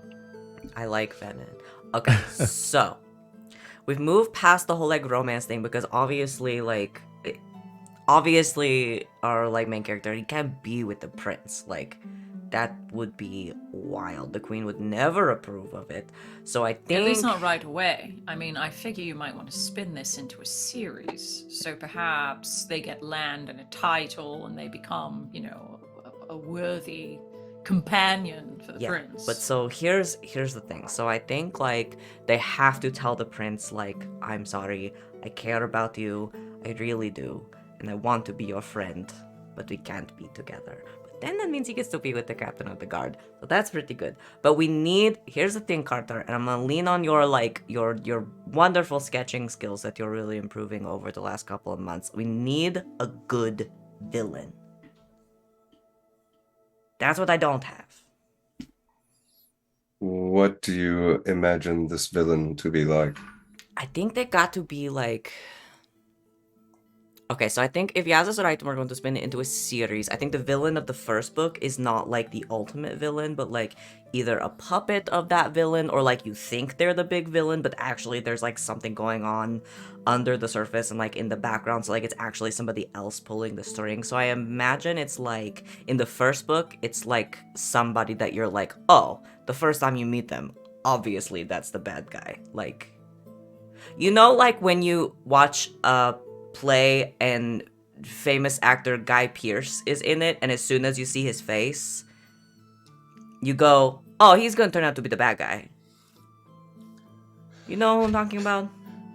I know Guy Pearce. Okay, My yeah. pop- Like, my- as no, soon I as think it's he- Guy the Piercer. Guy the is Piercer, right? As soon as he walks on stage, you're like, oh, that's the villain. Oh, totally. I get those vibes. There is yeah. something to the angle of his face. Exactly. And like, I don't like, it's not a judge, like, it's not really a judgment. Like, he's so good at it, but it's just like, But so I think it'll be interesting if like that's your like initial villain, but he's really like a mini boss and there's something else. But let's stick with the Guy Piercer for the first sort of arc here. Starts drawing Velmont with Guy Pearce's face. Yes, that's perfect. Perfect. Awesome. So You let's guys do our know what I'm checks. talking about, right? Though, like as Yeah. soon as Guy Yeah. appears, Oh, no, yeah, it's like, yeah. oh, there he is, the bad guy. It's our generation's Commedia dell'arte. We just have the same 100%. actors have playing the same roles in different movies. Okay, let's start with our first roll then. So we'll do the cartography check first. You're looking for a 15. You're looking for higher than a 15, but at least a 15. 6, 4, 12. Only a 17. Okay, that is 2 successes. All right. Yaz, it's a bit of an easier time. Obviously, now that you've gotten through the Silent Plains, consulting your maps, you bring out your new maps for the Tevinter Imperium. But unfortunately, with the current, you're able to successfully navigate, but it is difficult as you're going through because many of these maps are pretty outdated, and it looks like there are some additional roads that are that consulted That's on the not map. on here. Look Yeah. at this. It's not there. Okay, why are you showing this? I'm trying to drive. It's not there. Okay, it's not there, but why? What? Okay, why are you yelling at me about it? So I bet you're updating the maps as you go, which is like there is a road here. You're successful, but maybe a little frustrating at points. Awesome. Garas, driving the horses forward. Strength driving check, please, with a +2. Ooh. That is a 15. On the dot. Yeah, on the dot. Okay. So no additional successes you are successful on this leg of the journey. However, you do not gain any additional successes. So we're still at 2. You'll need 10 more successes in order to succeed on this leg. No pressure. Not possible. Yeah. Fuck. You have to get if Venn gets a 25. I don't think I can roll that high. Well, let's go and try. Willpower morale check. You get a +1 on it from Carter. Okay. I rolled 2 6s and a 5. That's pretty good. So that's 12. 17. 17. So it's 21. 21. Okay. That's not enough, but That's pretty close. so I think 22 is the highest possible I could have rolled. Yeah. All right. This is your first failure. You succeed Right on the next to first 2 Tevinter. legs. Fuck. So what I'll say is for this leg of the journey, Garas, you're having again. The horses are beginning to grow a bit more tired at this point. You're pushing them through longer stretches of the Imperial Highway. You can tell they're like you're having to stop more to like let them feed and water and sort of tend to them, which slows down your progress a bit. It is still winter, so it is winter into winter. Just fun to say. So Oh, you're that's the title of the second book of the series, Ben. Winter and Tevinter. Oh, yeah, I haven't titled the first one yet, so I guess I could name them all after seasons. Perfect. That's good actually. That's really Winter good. to winter is good. So there are a couple times where there'd be patches of ice along the road that you have trouble where it's like slight incline. The horses have trouble pulling against it. It's difficult. Oh, I forgot to mention too. Sorry. You do have this option that before we get too far into this, if anyone wants to re-roll, you can.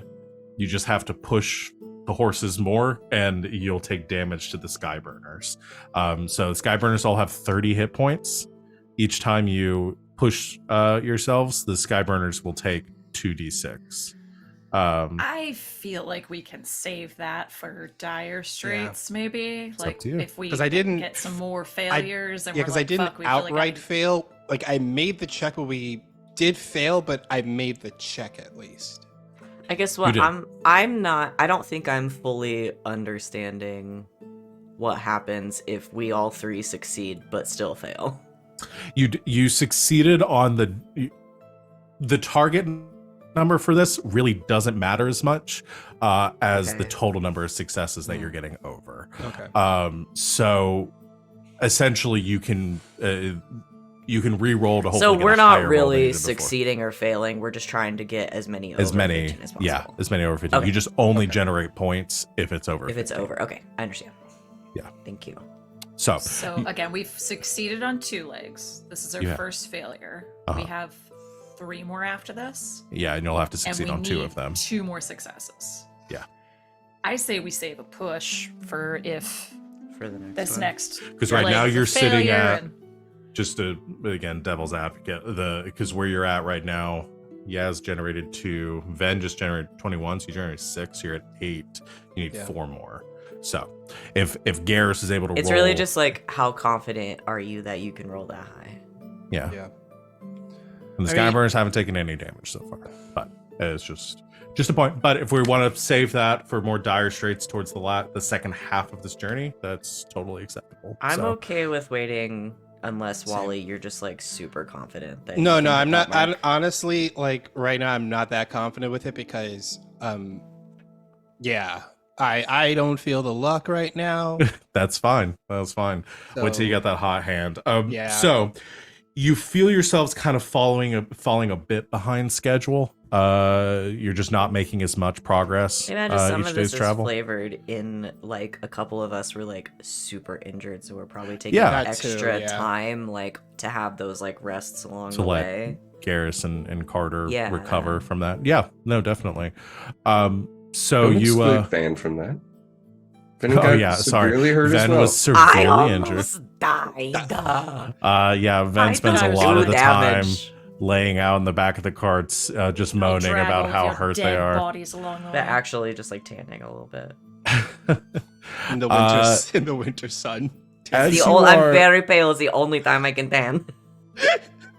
The uh, sun is very far away from me right now. as you are continuing your trek north, it growing a bit colder as you do, and you can see the ocean off in the distance, the Nostan Sea, this bay that protrudes south into Tevinter. On the higher ridges, you can catch that miles and miles out in the distance. But towards the end of this leg of your journey, you actually come across the first city that you have encountered in your journey through Tevinter. It is you're still far away from Minrathous, the capital of the Tevinter Imperium. However, equally imposing, resting near the southern edge of the High Reaches. And you would know, not too far away from Weishaupt and some of the other kind of border towns or border cities of the Anderfels, you come across Voldorma, an ancient Tevinter structure. You can see this beautiful, slightly crumbling white stone that enwraps most of the city. True Tevinter construction, which is like high buildings, tall structures, impressive and more modern than most of what you'd encounter outside of some of the major cities of Thedas. Maybe not too far off from what you've seen in Orlais, but less ostentatious than Orlais, less of that kind of like stonework and filigree, but many of these tall spires as well. And near the center of what you can see in Voldorma, the whole city kind of builds up to a point, and there are these series of tall towers at the center of the city. If somebody wants to make me a history check, they can, if somebody has a focus in some sort of history. Cultural lore. Yes, cultural lore works perfectly.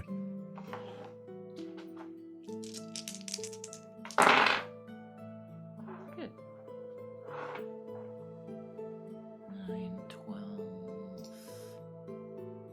19.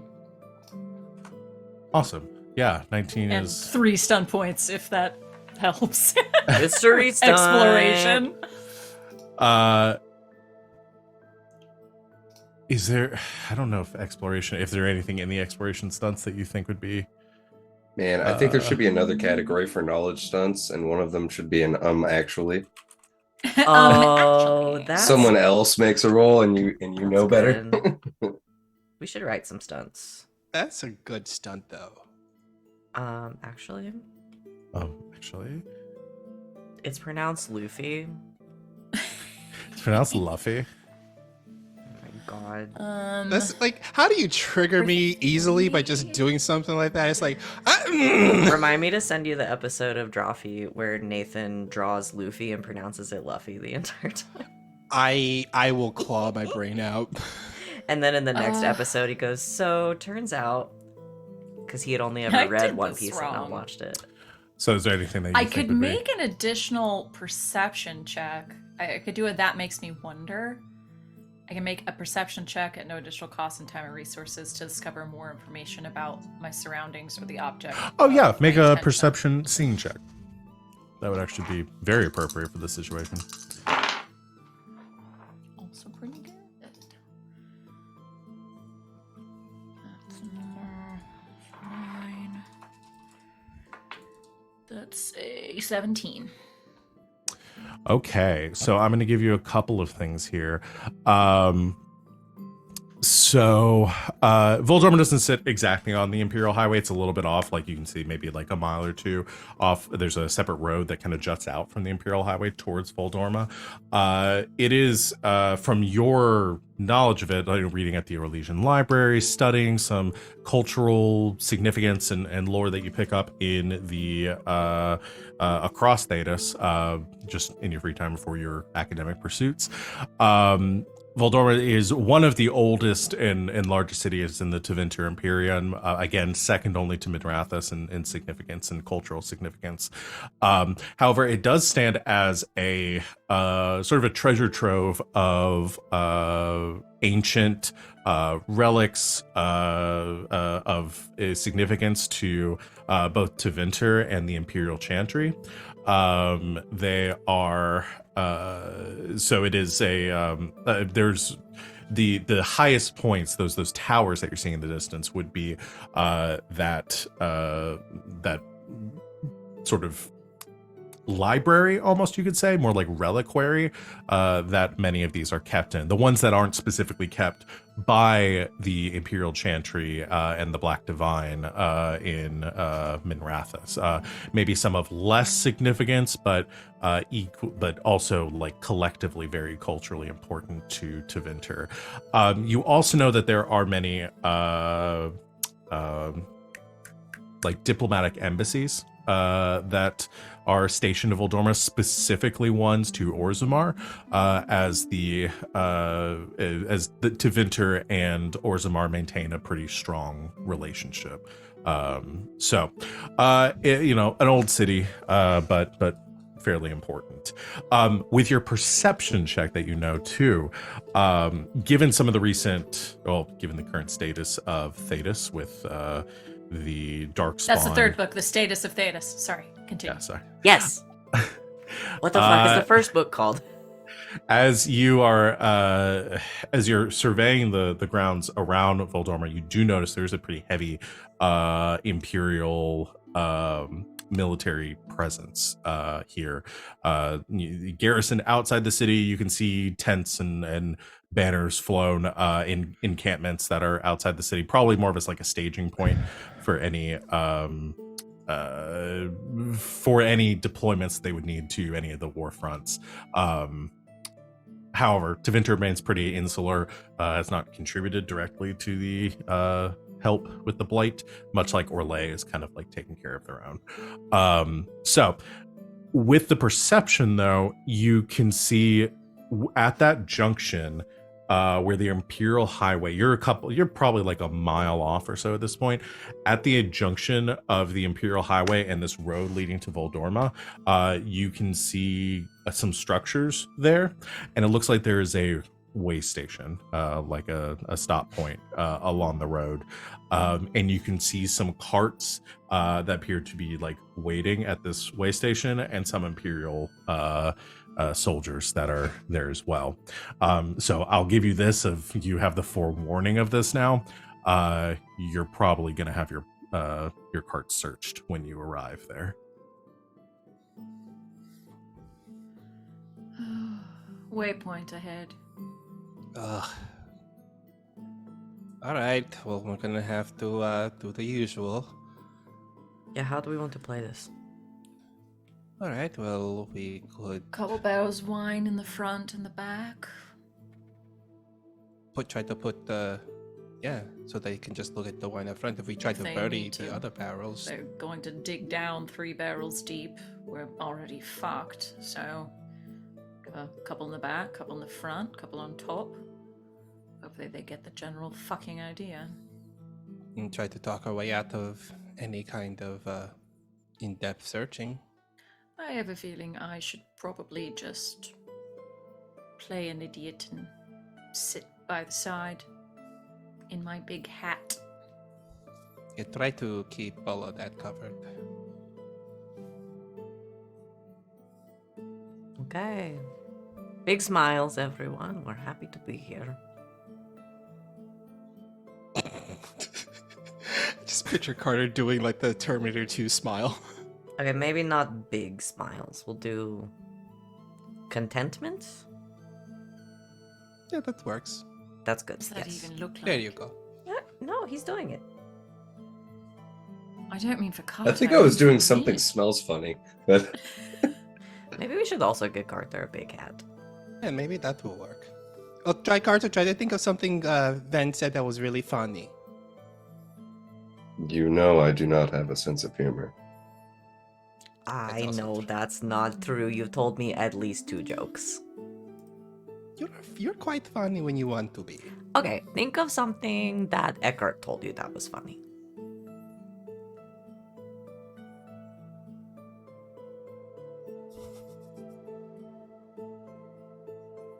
That's There you good. go. That's There we good. go. That's Perfect. good. Okay, just remember that. All right. And brings the card All forward. right. You stir the cart forward. You kind of coming down this hillside along the road and approaching this this way station. You can see, yes, there is the imperial flag of Tevinter is being flown over a small kind of garrison that is here.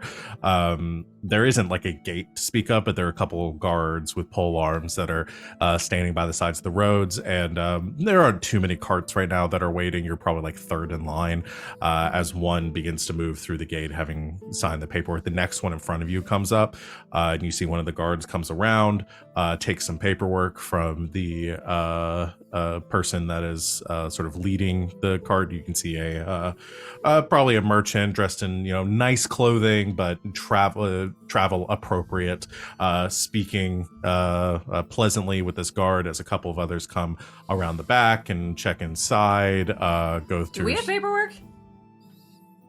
Did y'all get paperwork? We did not get paperwork. I don't think. Do-do-do-do-do-do-do-do. I'm gonna assume that y'all have So we would have paperwork. known we had to have Yeah. it, right? Yeah, we can do this as a couple things because this is going to be an advanced test. We'll get to the mechanics of this in a second, but Shit, I barely passed algebra. yeah, take some paperwork. They check through. They open up the back. There's some chests and some crate. You can see it looks like they're transporting maybe like silks or something. They head in the back. They open up a couple of them and root around inside, closing them back. Eventually, after about like 10 minutes or so, this person's given the go ahead, and their cart rolls forward as yours comes up behind. And who's near the front? Is Garas sort of presenting himself Yeah. as the person in charge here? Okay. I'll back Okay. him up. Okay. Can we make a roll for this? Could we have our Carta friends have helped us, knowing we were going through Tevinter and knowing Orzammar and Tevinter are A-okay?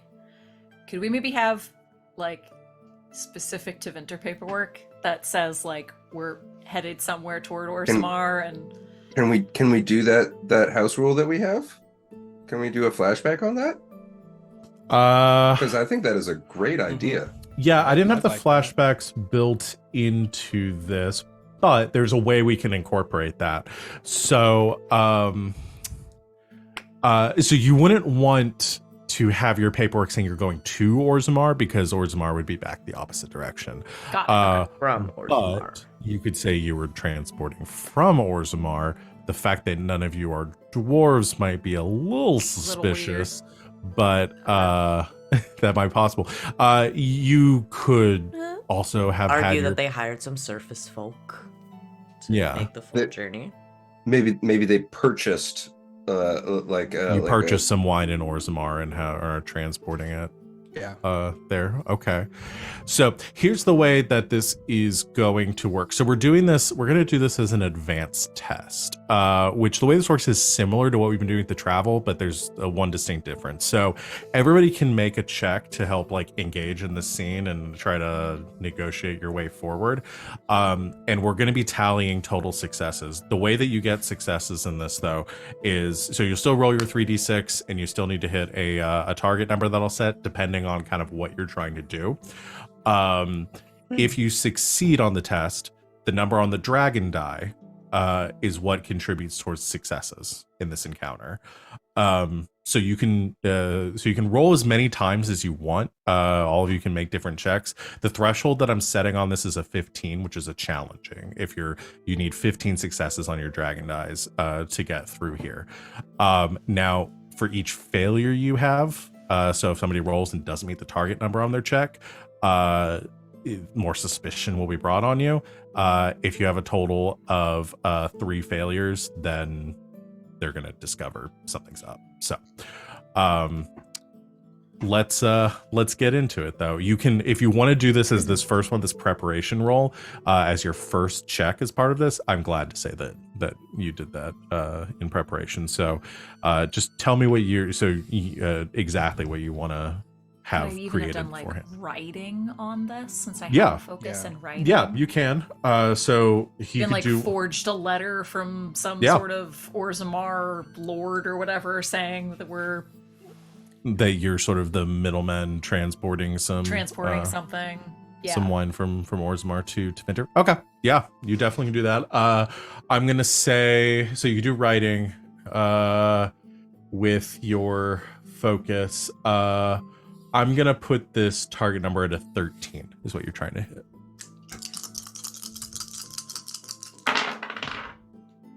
Pretty good.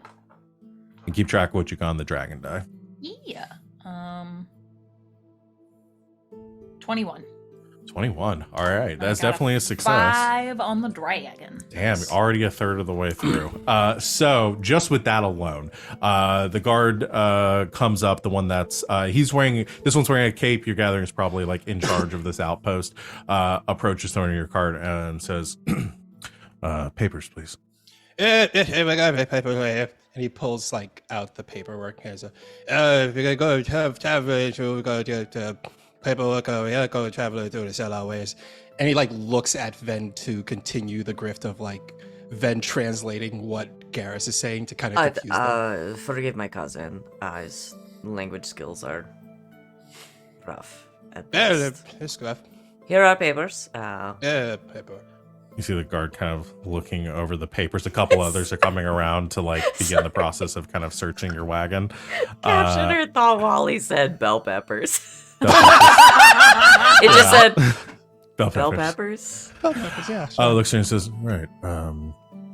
Is flipping through it, just kind of reading through the text of it. It says, Apologies for him. He's a skilled winemaker and not much else. No, they make a bit of that, but the grape there. Okay, cousin Boomhauer. transporting wine from Orzammar. Yeah, what did I say? What type of wine? Yes. I'm sorry, where are you traveling from? Your dialect isn't something that I recognize. Traveling from Baltimore. From Orzammar, it's less a dialect and more an learned affectation. His father I was see. very strange. All right. Well, it was dwarf. His father was a dwarf, but yeah, not one you'd see in like the high courts, if you catch my drift. I'm gonna have I guess Garas with maybe some assistance from Venn make a let's see, Father was a deception. fucking dwarf. Can't believe I can deception fucking check? tell what you're saying. Uh, I'm doing incredibly right now. You're doing I'm a setting great the job. difficulty for this one a little higher than the last one. You So said you're an elf. You're a 15. fucking You're an elf. You're an He was a elf saying your dwarf. father was a dwarf. He's trying to put that together. So 15 deception check with Okay. a +1 bonus from Venn. So that Oh, is- apologies. His stepfather was a dwarf. That is an 18. What'd you got on the dragon die? 6. Damn, guys. Yes. Shit. We're gonna take over to Vinter. He's looking over. It kind of gives you a nod, and say, kind of leans into Venn and says, "Have you been working for him for long?" Oh, pretty much all my life, so it's like a second language at this point. I'm glad you're here because I have no idea what he's saying.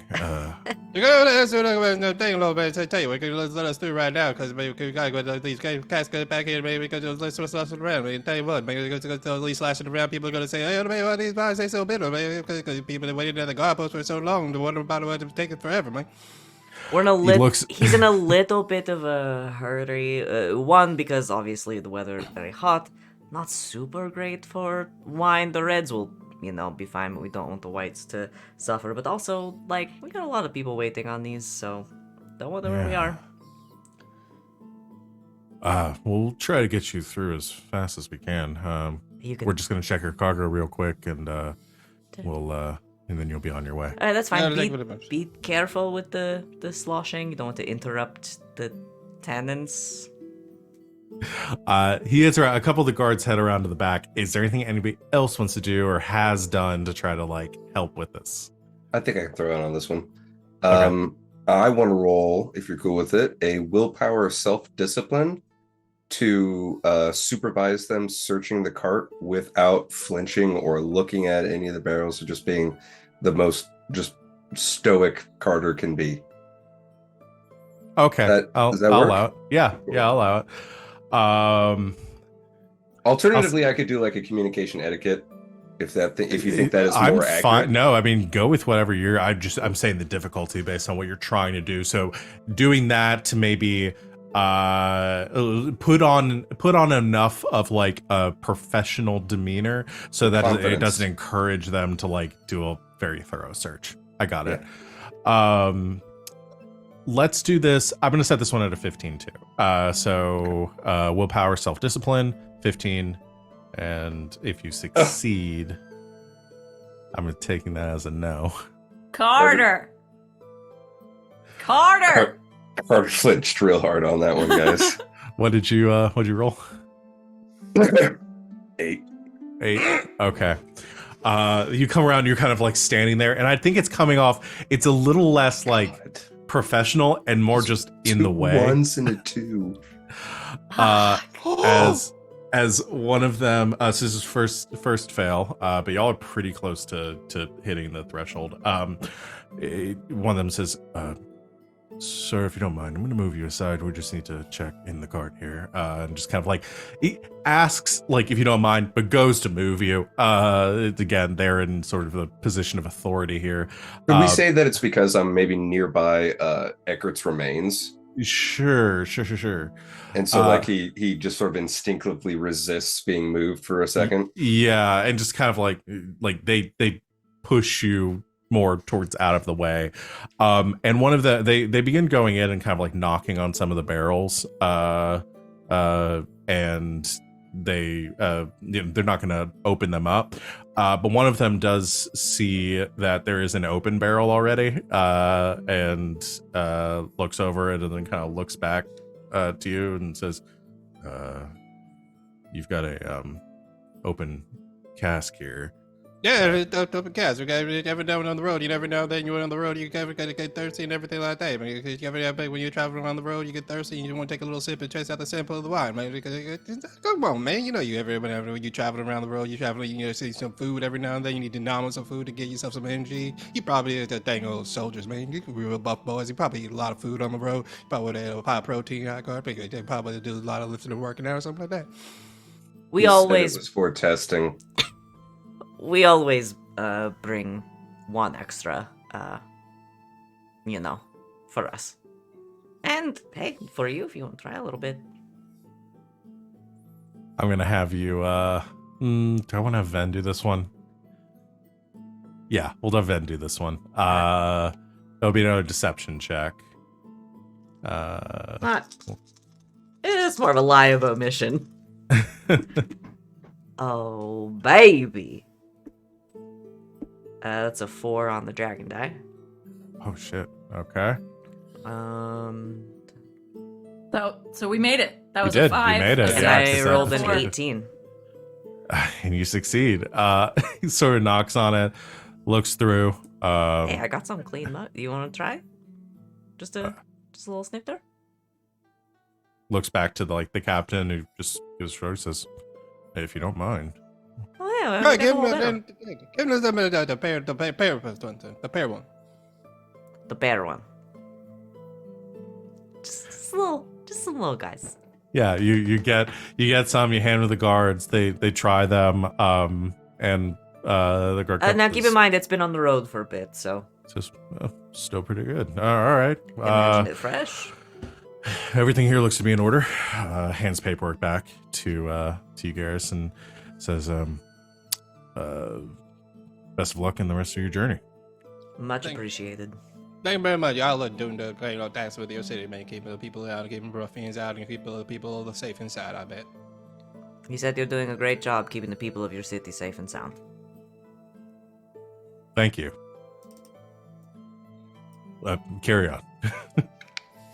Yaz is sitting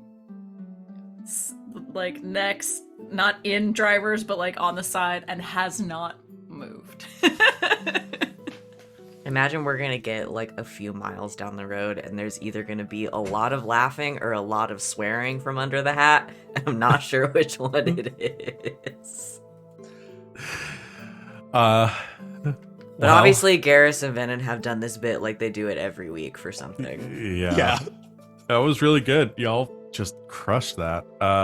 So Just because You Garas Nux. Nux. you successfully navigate believe it past this. You are ridiculous.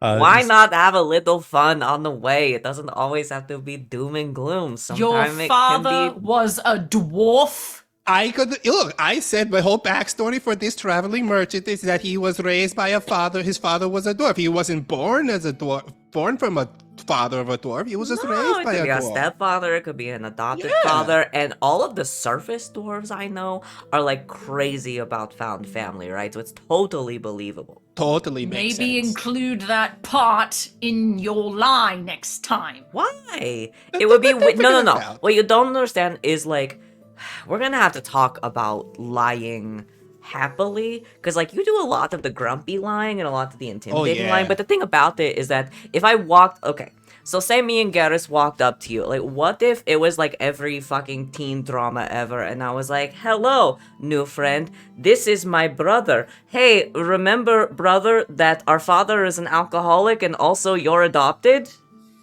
There you go. Nobody's gonna fucking buy that. No one's gonna buy that. No. No, I you just- give regular details, and if you're nice enough and you smile, people put the pieces together. Come on. Yeah. So Carter has been listening to all of this, sitting on a barrel in the back, and has just started sketching. He mostly sketches from direct observation, so this might even be the first time, but he starts sketching Garas with a beard and a helmet with horns on it.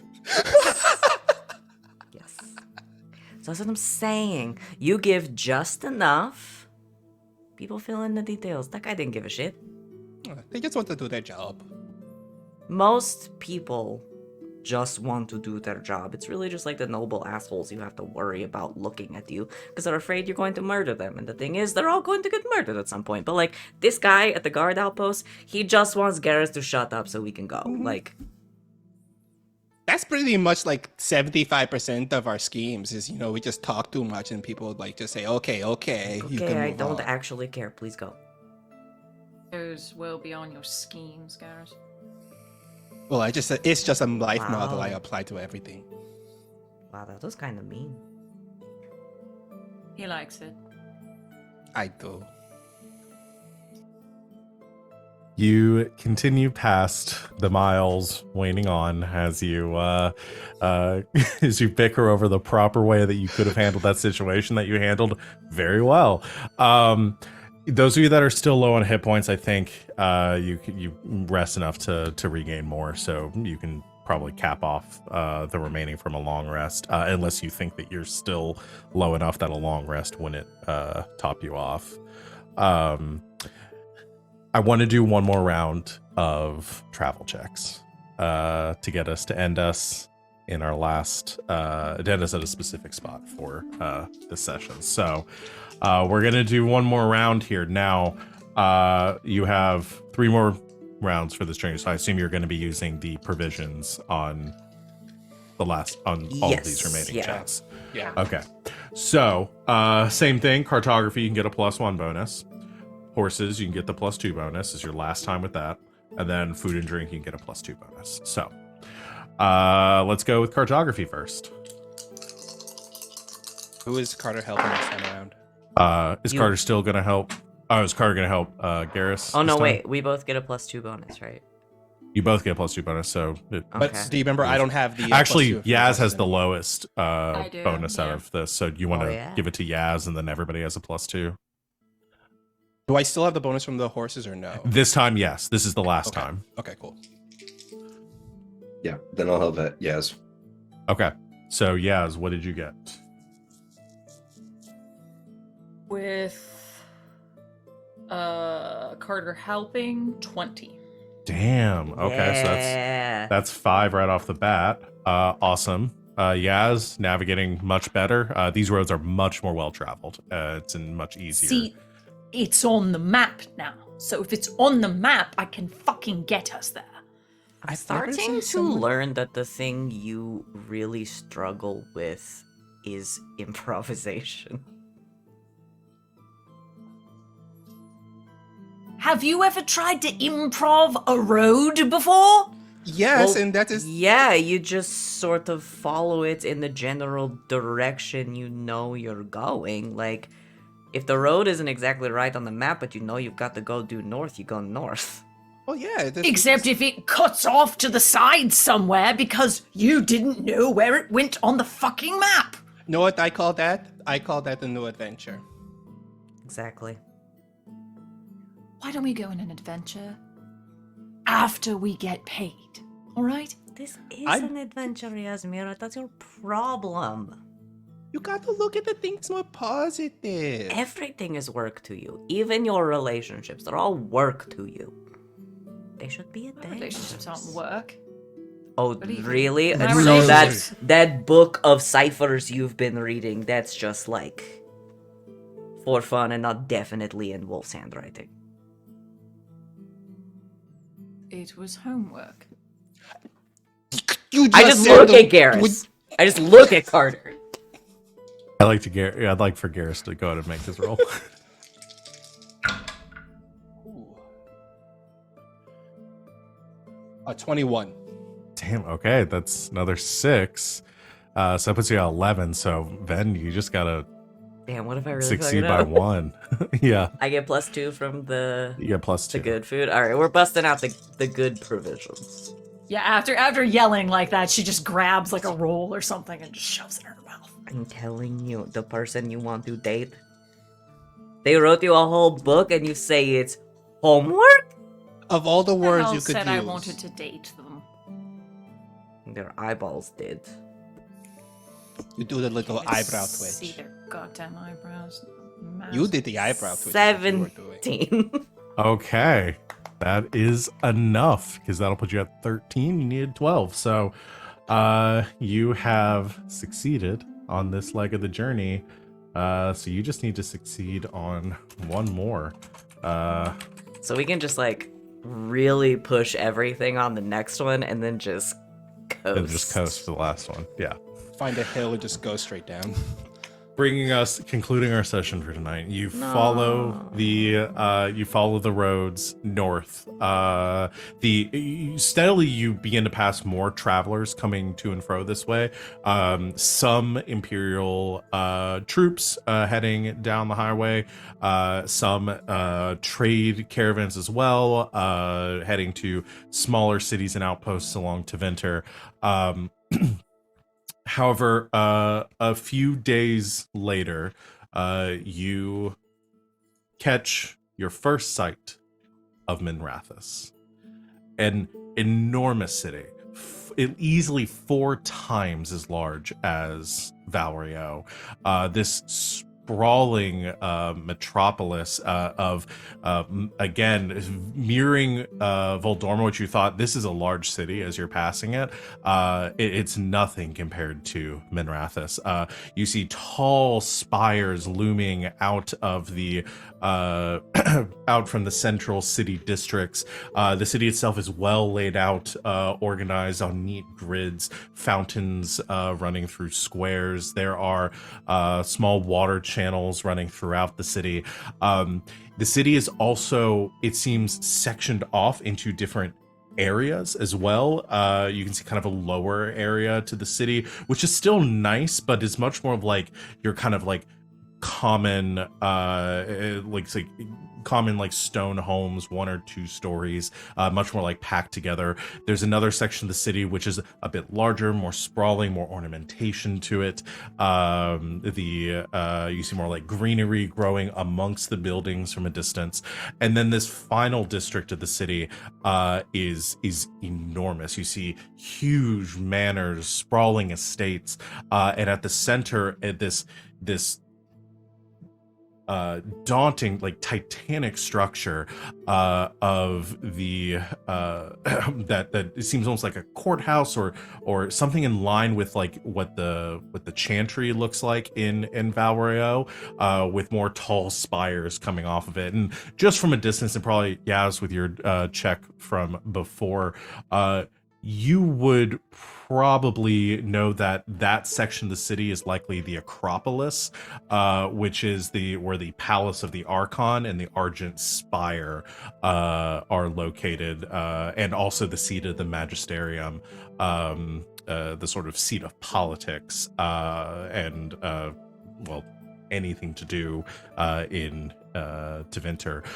Also, as you're coming up to the city, you notice a few other things. Outside of the city gates are these colossal stone guardians, these like golems that stand flanking the gates, massive automatons that are motionless and without movement, but stand with these massive weapons in hand, like hammers and spears. They are again mostly dormant, but you can tell some like residual like thrumming to them as you enter. But even more kind of strange than this, you're arriving in Minrathous a few days before you know that the ship that you are waiting for will arrive. I think maybe keeping track of the time, you know when the ship is supposed to be there, and you know that you have a few more days. However, the city is very lively. There are banners hanging, flags fluttering over the parapets. There are large, like, what's the word I'm looking for? The string with the flags on it going. There's a word for it. Pendants? I can't. Pennants. There's decorations and it almost looks like a parade almost, and there are people like vendors and carts and everything, and it's very lively. And as you are rounding through, Bunting. Punting, Bunting. bunting, String with lots of... yeah. So the bunting is like arranged and strewn across statues and fountains and across the front of some of the shops and homes. And as you're rounding up to the square, there's also one other structure that you've seen from a distance, but that you are seeing up close now for the first time. This essentially this enormous like Colosseum, on par, if not larger than the Roman Colosseum. The tall statuary flanking the exterior of these very rigidly carved mages, archons of the past, that are sort of guarding this stone structure. You see people gathering out front. There are vendors and carts, and you see in announcements and placards that are strewn across the streets are announcements for the Archon's tourney, and you can see that everybody here is celebrating, and there seems to be some sort of like celebration. And you know, the grand tourney that happens throughout the rest of Thetis is based on, or was a kind of part of the same festival that would take place about once a year. The Archon's tourney is something specific to Vinter, and in those on the signs and being outside the on these like massive banners that you can see announcing the Archon's tourney, there are like figures of mages contested in battle together. Massive like spell work carved through it. You can see like glowing like firing off like little like firecrackers, almost like perpetual firing sparks into the air. And above, up ahead too, you've caught these from a distance as well. Moored in near some of these spires are these massive airships that are suspended from balloons that kind of glide gently through the city, and the Archon's tourney, which appears from the date that is announced there, is to take place tomorrow, is also announcing a prize of 20,000 silver to the victor.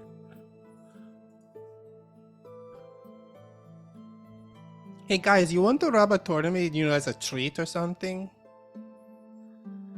Just as a treat. This one thing. It's just a treat. We don't have to I'll have to be steal. keeping all that silver somewhere. It's a treat. And he's like looking at Yaz as like the responsible adult here. I hate to say this, but robbing is one thing. Competing? But I am the only one capable of casting spells, Yasmera. You would not be able to. We're all already looking. We're all Carter. looking at Carter.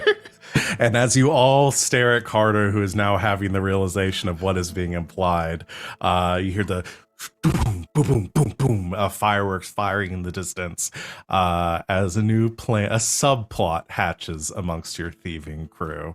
And that's where we will end our session for tonight. So that's it. Good job, everyone. You all level up to 8. So as you arrive in Rathus. But that is going to be it for our session this evening. Good game, everyone. I'll explain off stream what's going to happen with the tourney, assuming, again, if y'all want to do, or you just hang around the city. Oh, we're participating. No, Are we doing it legally? That's the question. That's great. Well, that implies that anything here happens legally. You are in Vinter, which is a very corrupt city. But yeah, we will talk about that after, though. We are running up on time. Thank you everyone for watching. Let's do our stars and wishes for this evening. If y'all are ready, we can start as always with Van. My star goes to my favorite Uncle Boomhauer, Garas. Because that was not the bit I expected. Jesus. But it was the bit we deserved. We needed and deserved. And it was great. My wish is I want to fuck up this tournament so bad. I want to enter. I want to steal from it. I want to pickpocket from the rich assholes in the booths. I want to pretend to be one of them and to steal. I want to fuck up this tournament. They're already coming for me. And hear the sirens. I want to absolutely fuck this shit up. I think we can make that happen. Excellent. Thank you. Thank you, Van. That's all I got. I'm a simple man. Who's next? It's me. Star goes to fucking kill Carter. Jesus. That fucking halberd, dude. Wow. It's nasty. Wow. At 20 points of damage with just a straight up halberd hit. Jesus. Nuts. Yeah, that fight was something. That goddamn halberd. Also, negative star for stealing Yaz's kill. Fuck you. No, kidding. It was great. I left one for you. We've never gotten to see Carter just like fuck some dudes up. Oh, we that was have a not. first. Yeah. It's true. So that was pretty. It was dope. like it was half annoyance, but half like I see you. Respect. Is that Yeah. the first Respect. damage? No, I've No, used you've done multiple. damage I've to done things, Okay. but it's been like lower level Yeah, spells. and it's there just never hasn't really this- been truly destructive. Yeah, Yeah. that was absolutely nasty. That It was disgusting. Disgusting. Incredible. Wish. I mean, I kind of have to echo Van here. I want to get up to some trouble. I just I wanna, love like- fucking with rich people's shit. Yes, just like getting missives crossed, like make the corrupt people think they're doing corrupt shit, but actually like they're giving it to like poor people. Like I like really just like want to fuck with the politics end, I think, of some of this bullshit going on here. And also, we should all make out with like at least one duchess. Like, Yeah. Yeah. Yeah. Well, no duchesses here, just magisters. whatever. One magister. Well, one magister apiece. Mhm. I think at the beginning of next session, Venehn is going to present a bet, a wager to the party, and it's who can woo the most magisters before we leave. You know what? More power to you. I think that was your starting wish, right? So, Yep, I'm done. excellent, Wally. My star goes to Van because I don't know what it is, but whenever me and Van are at the same table and I pull bullshit like this, Van is instantly on the same wavelength as me. Live in your Where brain. like yeah, he will instantly, like if I pull some kind of like weird like RP bullshit, Van is right there and he instantly latches onto it and he gets it right off the bat, and it's one of the many reasons. I don't know if why. anyone else would have been wind. capable with that. No, The Capable. wind No. and the night. Yeah. Exactly. This is the two players who, the first time they ever played in a game together, did an entire scene without speaking to each other, with only mouthing and facial expressions. While another scene was going on at the So, same time. I don't know if you guys are familiar with the concept of soulmates, but specifically for role playing, That's it right there. Beautiful. My It's a wonder wish to watch. though is echoing Van and Sid, but specifically for Garas, because Garas loves his characters. I 100% am going to lean hard into Garrus's pretending to be this corrupt fight promoter for Carter, like this Don King level fight promoter that not only does he get Carter entered, but he ends up in a VIP box seat. And he's like, look, I'm just lying my way through this. And he ends up there and he has an opportunity to steal from all these rich people sitting in this VIP box seat. Y'all are like so. I wrote this next scenario with a very specific thing in mind, thinking they might do something entirely different, and y'all are just so like going right down the track that I wanted you to. It's scary. It's like y'all are reading my notes. it's like 24 sessions in, you sort of understand what the party's yeah, about. exactly what Yeah. y'all are gonna do. And I was writing this, and I was writing about the Archon's turn. And I was like, how are they gonna participate? What are they gonna do here? And I knew exactly the kind of bullshit y'all were gonna get up to. It so. has the same energy as like we're our second season on Saturday and we're doing Witchlight, and I was like, you know what, they're gonna love this fucking talking hamster yeah, Yep.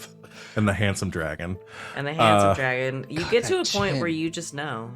That Yeah. fucking chin. My God. Sir yes. Talavar, Sir my Talavar. Kind of a. tiny But yeah, hero. that's my wish. Thank you, Wally. Sita? Yeah. All right. So tonight I've got a spicy star. It's got a little cayenne pepper in there. And because it's a little spicy, I'm gonna have to divide it up into two so that I don't ruin anybody's palates. But I don't want to encourage a whole lot of it because we're such a good, loving group and we get along great. But the Van Yasmera spat, just, you know, a little bit of spice here and there brings out the flavor of the dish. You don't want to add too much, you ruin it. But just a little bit. Venehn says these things because he loves Yasmera and wants her to be happy. It was a good scene. It was a Yeah. very That was good really scene good. between the two of you. That's Good. that's what the good flavor is, I think. Is like I'm saying these things because I love you and you're sabotaging yourself. Yeah. Yaz is very much antithetical to like how Venn and Garas like approach things, and it's been fun to see how that kind of rubs every now and then. Y'all are very much like in sync and on the same page. I know any of you, motherfuckers to die for each other in this game, as much as you wouldn't admit it. The But bickering it's- is from love. yeah, it's adorable. I love it. It's from They're like wanting to stars. see you succeed. They're like 3 siblings who are constantly. Little do you know, I Yeah. am succeeding. Okay, I have succeeded on this already. By doing your okay? Am I homework, ever doing going to tell your- you about it willingly? No. Doing your date homework is what you're doing. I think one have reopened. Carter or Sita, what's your wish for? My wish. I've got an interesting one. I'd be. I mean, I don't want to know because I don't want anything spoiled, but I'd be interested afterwards to know if this was in your notes. But my wish is that there is an entirely another group. Maybe this could be a good opportunity to like introduce a group of adventurers that are kind of our foils, which I think I may have stated as a wish earlier. And if I didn't, I'm doing 2 wishes. I want us to have a group of people that are similar to us, but not, and maybe and if then not we all them, hang out with them. regardless, Right? yeah, maybe. I mean, a little fighting, making out, fighting. But I would like there to be another group trying to do the same thing at this event as us. And if it's going to be like you've done in the past where there's like timing and shit, I would love them to have their own motives and things that they're doing throughout that time. Okay. No competition. I'd probably make that happen. I think I can do that. Awesome. Sweet. That is everyone. So, thank you everyone out there for watching. Wonderful session, as always. Delightful. We will be back next Monday to continue. Join us in the meantime for our shows throughout the week. Once again, we will have a stream tomorrow for part of our Tuesday cruise doing Escape Velocity, playing Stars Without Numbers. You can find Sita there. And then on Thursday, we'll be back with Elegance and Vigilance, playing our Good Society / D&D game, and Sid runs that. So join us for both those shows in the meantime. We will not have streams this Saturday. Just reminder one more time, and make sure everyone wishes Van a happy birthday on Saturday. So thank you, my lovely players, for making this game as amazing as always. And thank you, everyone out there. Thank you for the game. You're welcome for the game. Thank you, everyone out there, for watching. We will see everyone in 1 week. And until next time, good game and good night, Internet.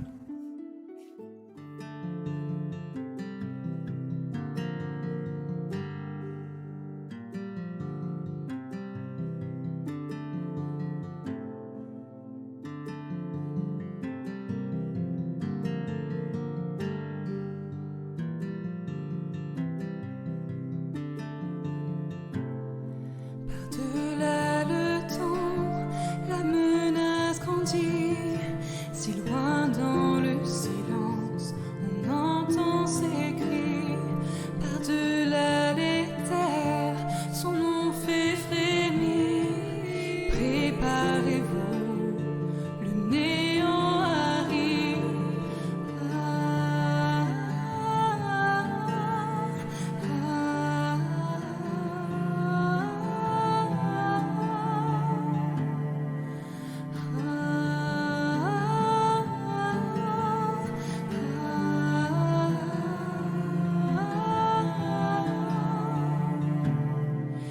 Les légendes ne se trompent point.